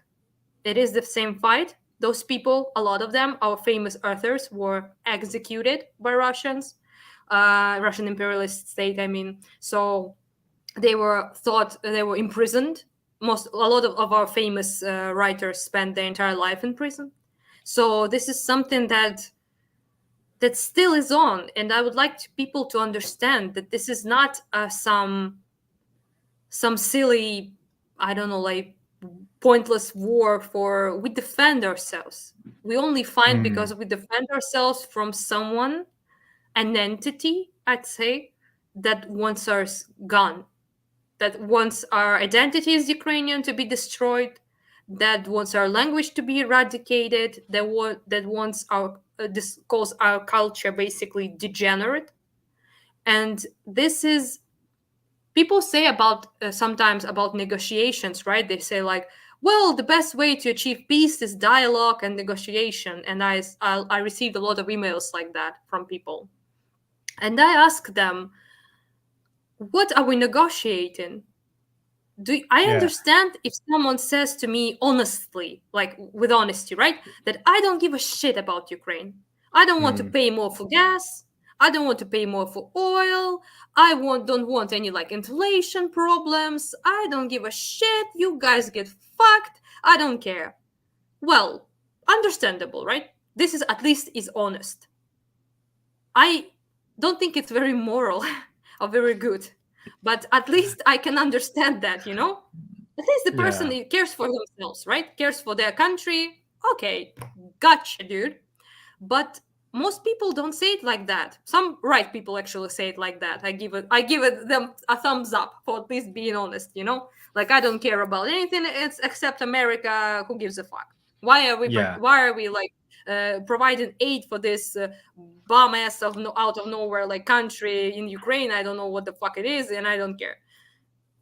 Yeah. I mean, Nice, there's good, lots of brain dead moral, people in the world. No. honest, yes, right. So, but many people present it as they care about us. So they're like, I don't want Ukrainians to die, and I want negotiations. Especially the lefties say that I want to like negotiations to like solve to bring. What are we negotiating? What will we do? What about people in occupied areas? So we do what? We say, okay, Russia takes. You're negotiating with your rapist. That's what you're doing. Yes. So what about them? What about people? It's so like- we liberated Izum, as you know, right? You talk about it yourself. Mhm. So, and we discovered like mass graves and shit. What do we want? We want to condemn those people who are still in occupied areas to that. That's what we are asking us to do. And I have friends in Kherson, which is occupied right now. They like pray every day for us to come and liberate them. Do we leave them? And what will happen to them? What will happen to Ukrainians who speak Ukrainian, who love Ukraine, who want to be part of Ukraine? What about them? Also, what will make Russia stop? Next 10 years, next 20 years, they will what they will take next? Kharkiv, my Kharkiv? Maybe they will go up to Kiev. When will they stop? We tried that already. In 2014, we pretty much stopped. They took our lands, our cities. Millions of people escaped to Ukraine, to Europe. Most of my friends, my closest friends, are from Donbass, and they escaped in 2014. They started living in Kharkiv and Kiev, basically rebuilding their life again, you know, in other cities in Ukraine. And now they fight against Russia. My best friend is now in the army. He serves, and he was one of the people who liberated Kupiansk. And so he proud of him. But he was pretty much he was from Donbass originally, so he escaped from there. and he started a new life in Kharkiv.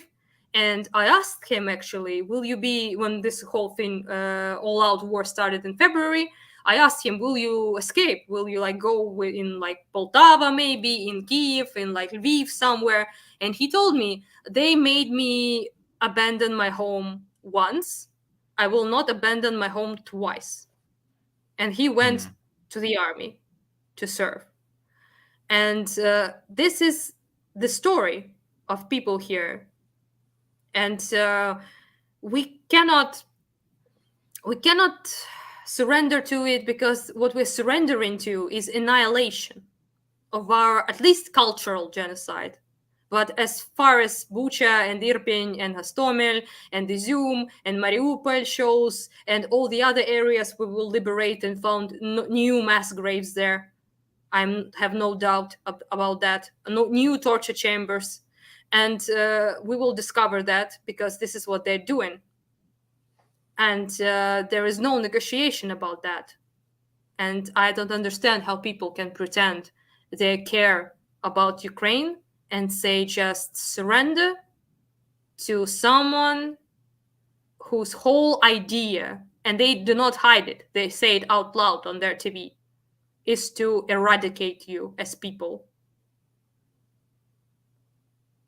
Would you say it to people in World War II, to against Nazis or Slavic people who fought, who basically, well, Nazis hated Jews, obviously, and but they also thought Slavic people were also like not good enough, basically. So they were pretty much saw us as not a second class, like a third class people at best, right? So you wouldn't say that, because people just don't see it as the same, and I don't understand it, because there are all facts that show how much today's Russia's regime is built on this hate towards everything that is not Russian. I just remembered for some reason, I don't know why, but I didn't share it with anyone, I think. But during Maidan, when the Yanukovych escaped from Kiev, and it was like kind of a big win moment, big victory moment for Maidan, we in Kharkiv went out and we dropped Lenin statue, like the biggest statue of Lenin in Ukraine. I think I saw images of that. Yeah, I participated in that. So yes, we just used ropes, and we just pulled it, and we also like used some stuff to do this action with their legs. I don't know how to say it, but the statue peel it away, basically, and we dropped it with just force, basically.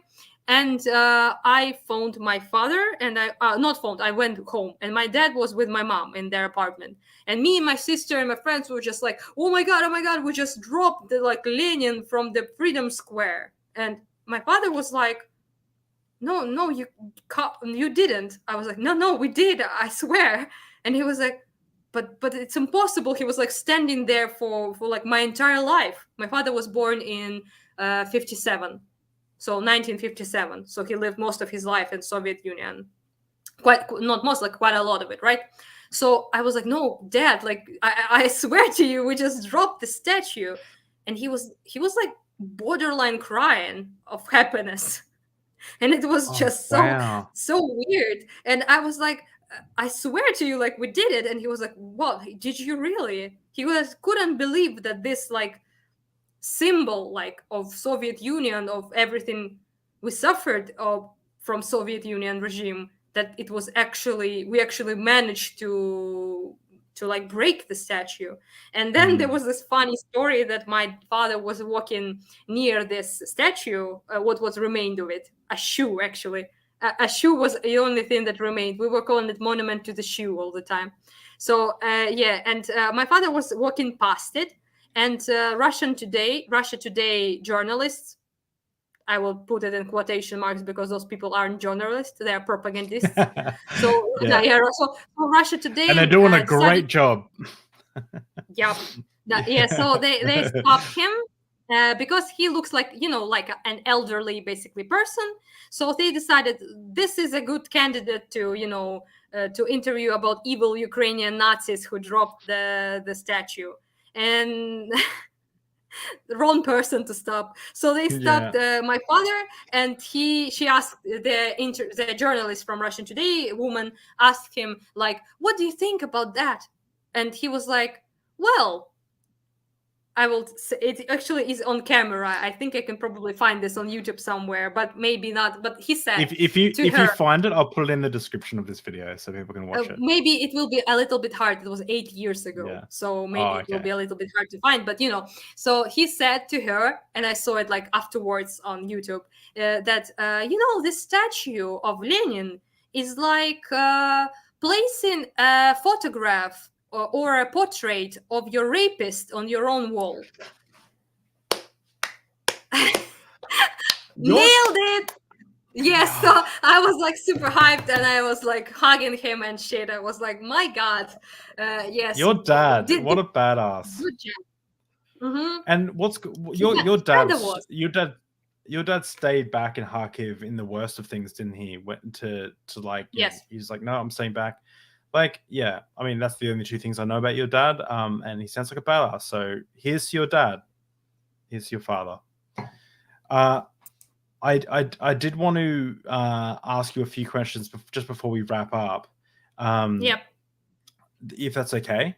The first one is from Myth Vision podcast, a friend of the show. He came on, Derek from Myth Vision. He was a heroin addict for many years, and he lost his faith in the midst of giving up his heroin addiction, which is usually the opposite occasion. But he asked, on a scale from 1 to 10, how bad is the situation in Ukraine with Russia? I'm sorry this is happening to you. Well, Myth Vision podcast, you're amazing. For he battled his addiction, right? And he's killing it. He's doing some awesome stuff for anyone who's interested in religion, philosophy. He's like, his channel, he interviews the best scholars in the world about the Bible and stuff. Oh, that's awesome. So it's really good. So you're fabulous, first and foremost. But how bad, on the scale from 1 to 10, how bad is the situation in Ukraine with Russia? What do you mean exactly by that? You mean like in terms of our our disposition towards them? Or... I think it's more like I think he's asking from a perspective of he only sees what's on the news here and there, and there's obviously different opinions. How bad is it actually? Is it really bad? I'm sure that it's probably really early in the morning where he's here, so he probably didn't hear the first half of this interview. But is it really bad? Is it like a 10, or is it like not so bad? It's a 10.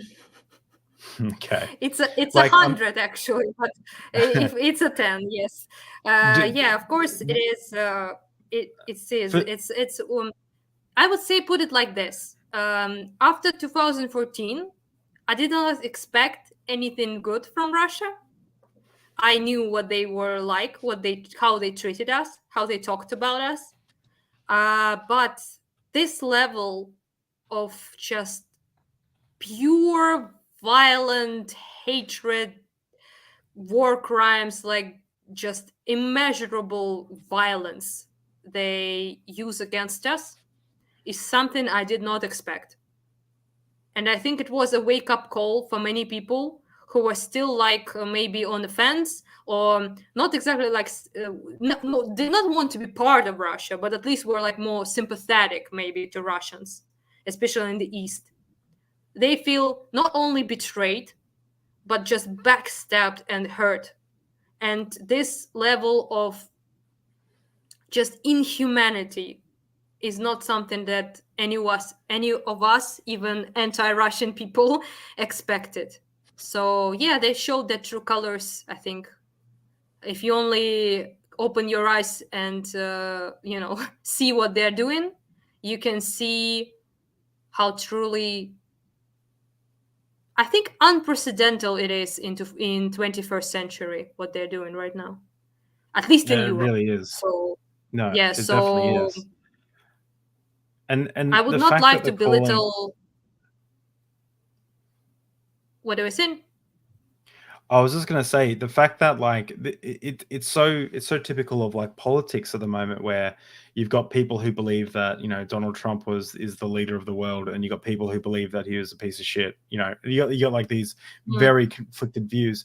You have people who believe, oh yeah, the what do they call, the Russians call it, the special operations.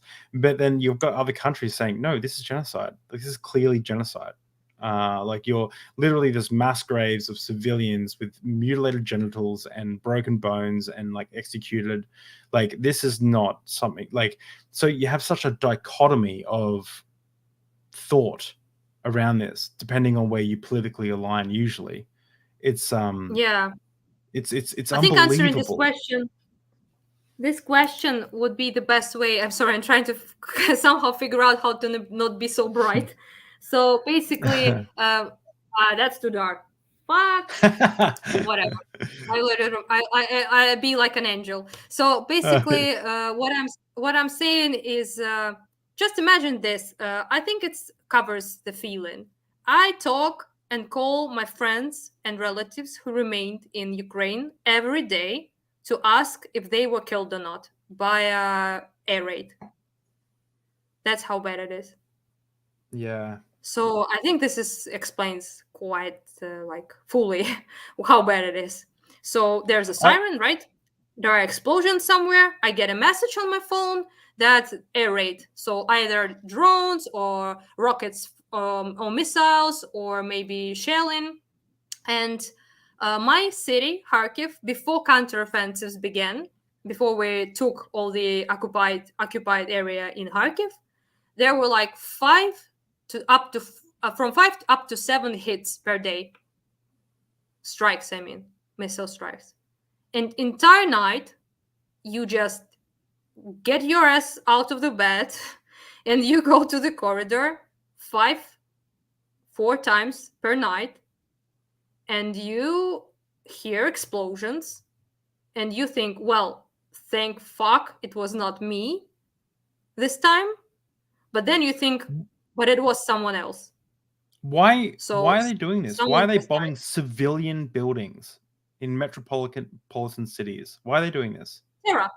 Terror. They're terrorists. It's like we've called Russia a terrorist state for a reason. They terrorize the population. They want us to give in. They want us to ask for to lay on their back pretty much and accept any of their terms. And they want us to say to our president, just please, for the love of something, just end this thing. But it's the opposite. We hate them more with every bomb. So doesn't work. But they continue to do it. Of course, they terrorize the people. And doing it in the night is one of the strategies of terrorizing the people, because I, for one, have not slept for 7 months. So this is something that is very, You talk prominent. about, People have like this you- bags of their eyes, so they like don't sleep much. So this is a good strategy of terrorizing people in the night. Sure. Yeah, you talk about like knowing like friends that you've known for a while, grown up with, live with, like dear friends, and you're messaging them every day. I've known you all of like 5 days, or like a short amount of time, and even I wake up and I'm like, fuck, I hope, like when I text you, I've texted you like every day almost, and just like asking stuff about the stream, but I'm like, I hope, but like in the back of my head I'm like, and I'm like, fuck, I hope like everything's okay. Like, I hope, like it actually scares me a little bit. And it shows how caring I am. I'm just fucking amazing. And then sorry, that was a joke. I have to say So to all of your subscribers, like I'm literally shining. What the hell? So basically, David is super nice and one of the literally the kindest people I talked with. So yeah, I will try to fix my shining. But secondly, like it actually makes, for me, it makes me realize how sheltered I really am, because like I do care about How? you. What? Like I don't You know. repeat that? I didn't hear that. It makes me realize how sheltered I actually am, because like to be like I do Sheltered. care about you. Yeah, I care about you. Like you seem like a really nice person, and you know, like we've connected over the last few days and stuff. So I do care about you and stuff, and I do care about people and like in general. But it makes me realize like I care. Like I'm worrying about someone who I've only met for like 5 days. You know, people who have been killed in this war, Yes. that you've grown and your friends have grown, friends and family have grown up with, you've grown up with, and they're actually getting bombed. And I can't imagine, like it showed me how sheltered I really was, to see how well you handle it, and how well you just put on, you know, you move forward, you volunteer, you help the community. Like to me, it really put into perspective the situation that you guys are in, the situation that we have in Australia here, like how good we have it here compared to like a lot of places in the world. And it really made me want to say Russian warship, you know, get the fuck out or whatever it's, Go fuck you know, yourself. like Yeah. go fuck yourself, sorry. Yeah. And it's just, yeah, so I don't know, like, I and the fact that appreciate you it. I think it's very considerate.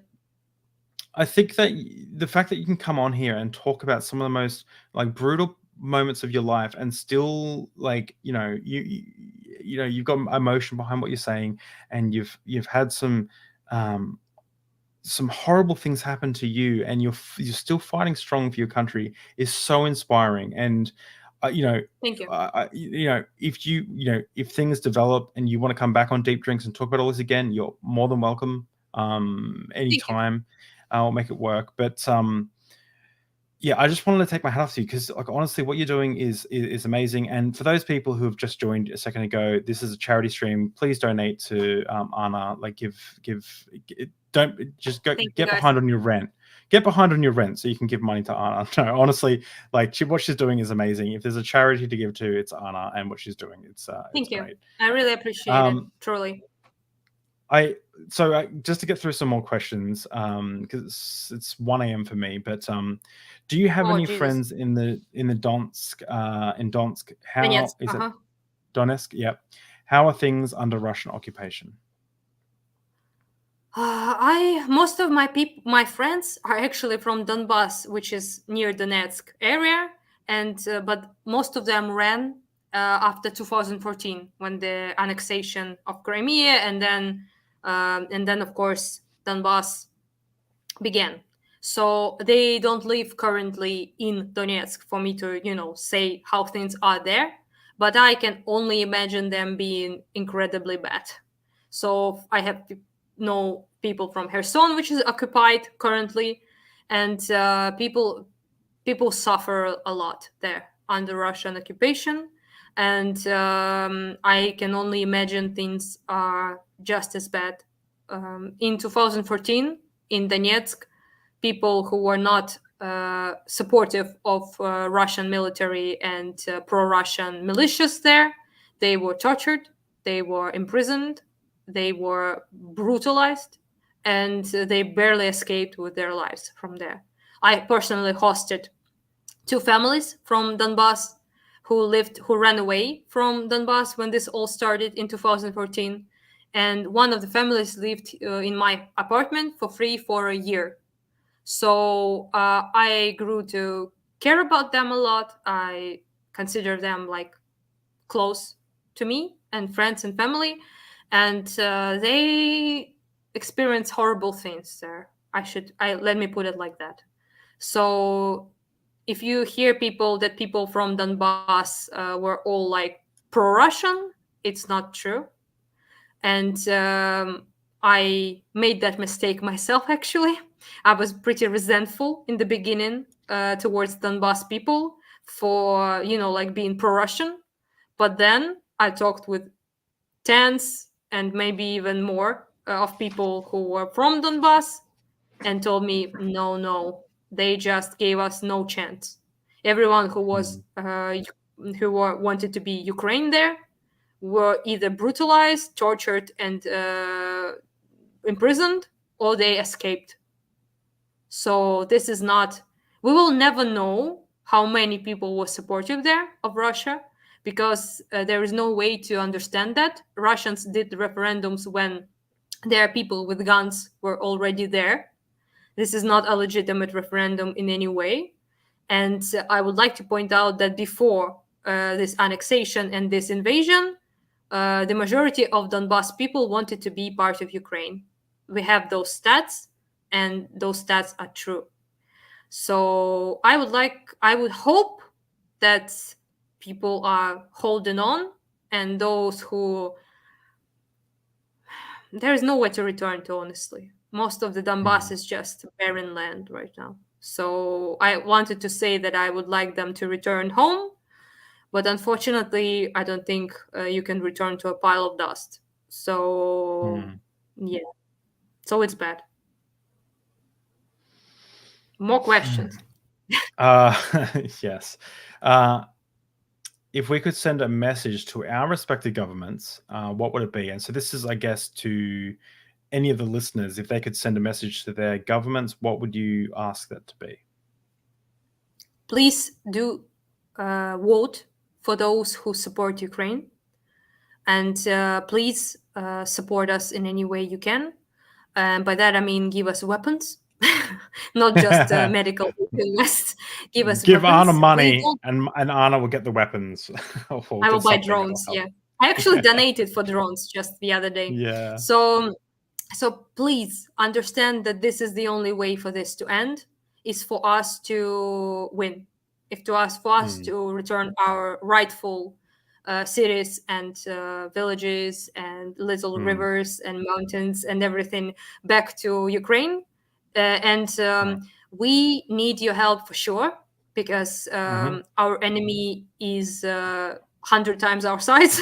It's incredibly huge. It's very much militarized. It has a lot of people, a lot of weapons, a lot of everything. And we don't ask any of you to participate with your bodies, like with your own blood, and fight for us physically. What we only ask is, please help us with aid, and we will deal with the rest ourselves. So I think it's fair, and I would very much appreciate. I truly do appreciate people who are willing to suffer maybe some economic things, like maybe higher prices on gas and stuff like that, to help us. I really think it's very generous, and I appreciate it. But just think about the pain and the suffering people are experiencing right now in Ukraine, that we don't deserve. Nobody deserves. And just think about that. And I understand that you don't want to pay more for goods and stuff. It's very understandable. But please think about what is more important: this or an entire country being genocided. I think it's something to think about.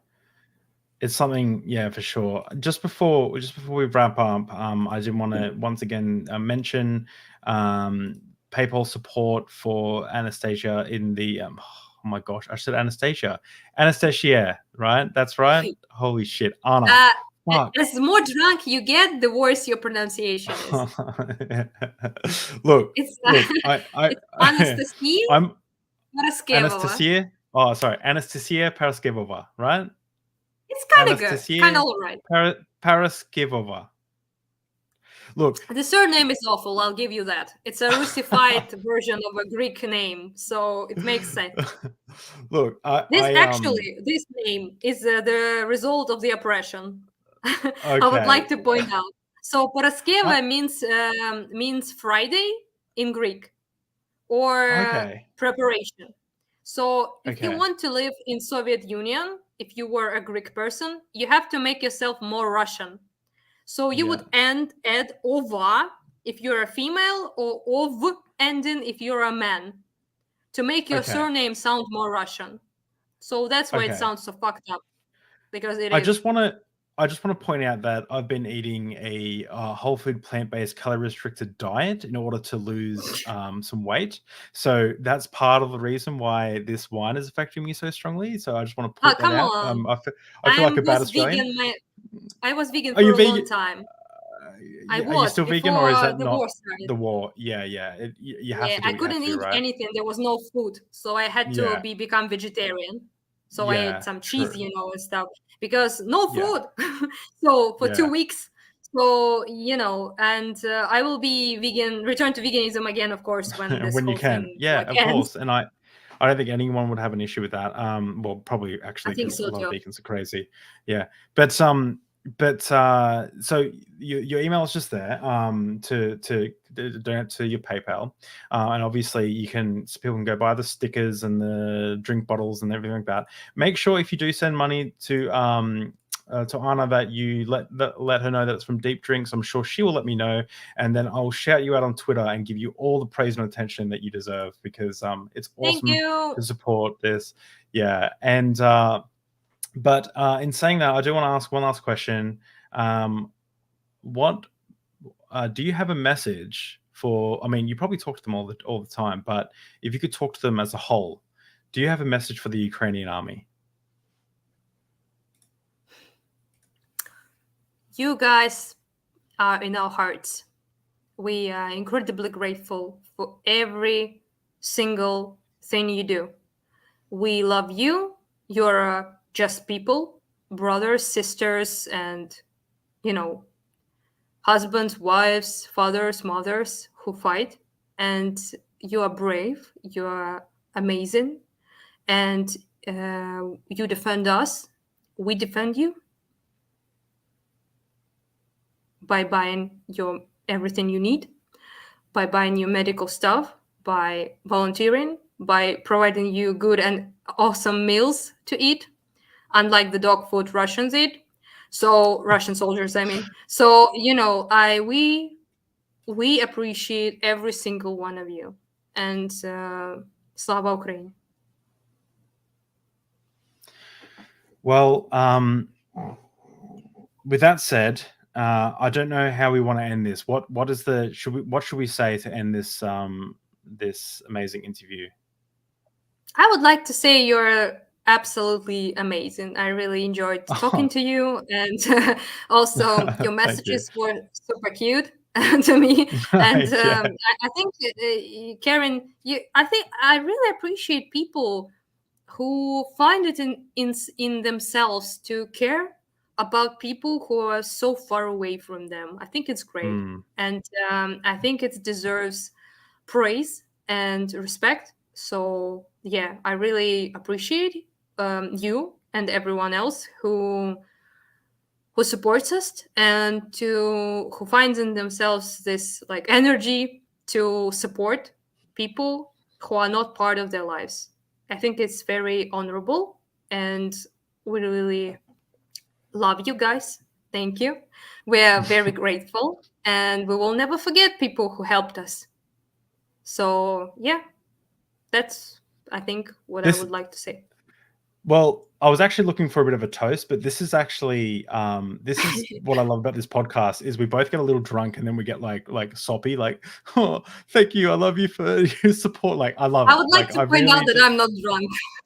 Well, I, hey, look, I am okay. yeah, I'm but definitely drunk. I can Well, pretend for your benefit. okay, great. Well, for anyone who is new to this channel, obviously, Deep Drinks podcast, we talk about religion, philosophy, and science, and now politics, I guess. And this weekend, we have Michael Jones of Inspiring Philosophy coming on, and we're going to be talking about the problem of evil. He's a Christian. I'm not a Christian. I used to be a Pentecostal youth pastor, and we're going to be talking about the problem of evil. That should be a fun one. I told him that I just wanted to scream at him about why children have cancer for 2 hours, and he laughed, and I promised I wouldn't do that. So that'll be a good one. But Anna, thank you again for coming on Deep Drinks podcast. It's been amazing. And Thank you. Russian warship, go fuck yourself. That's the Russian one.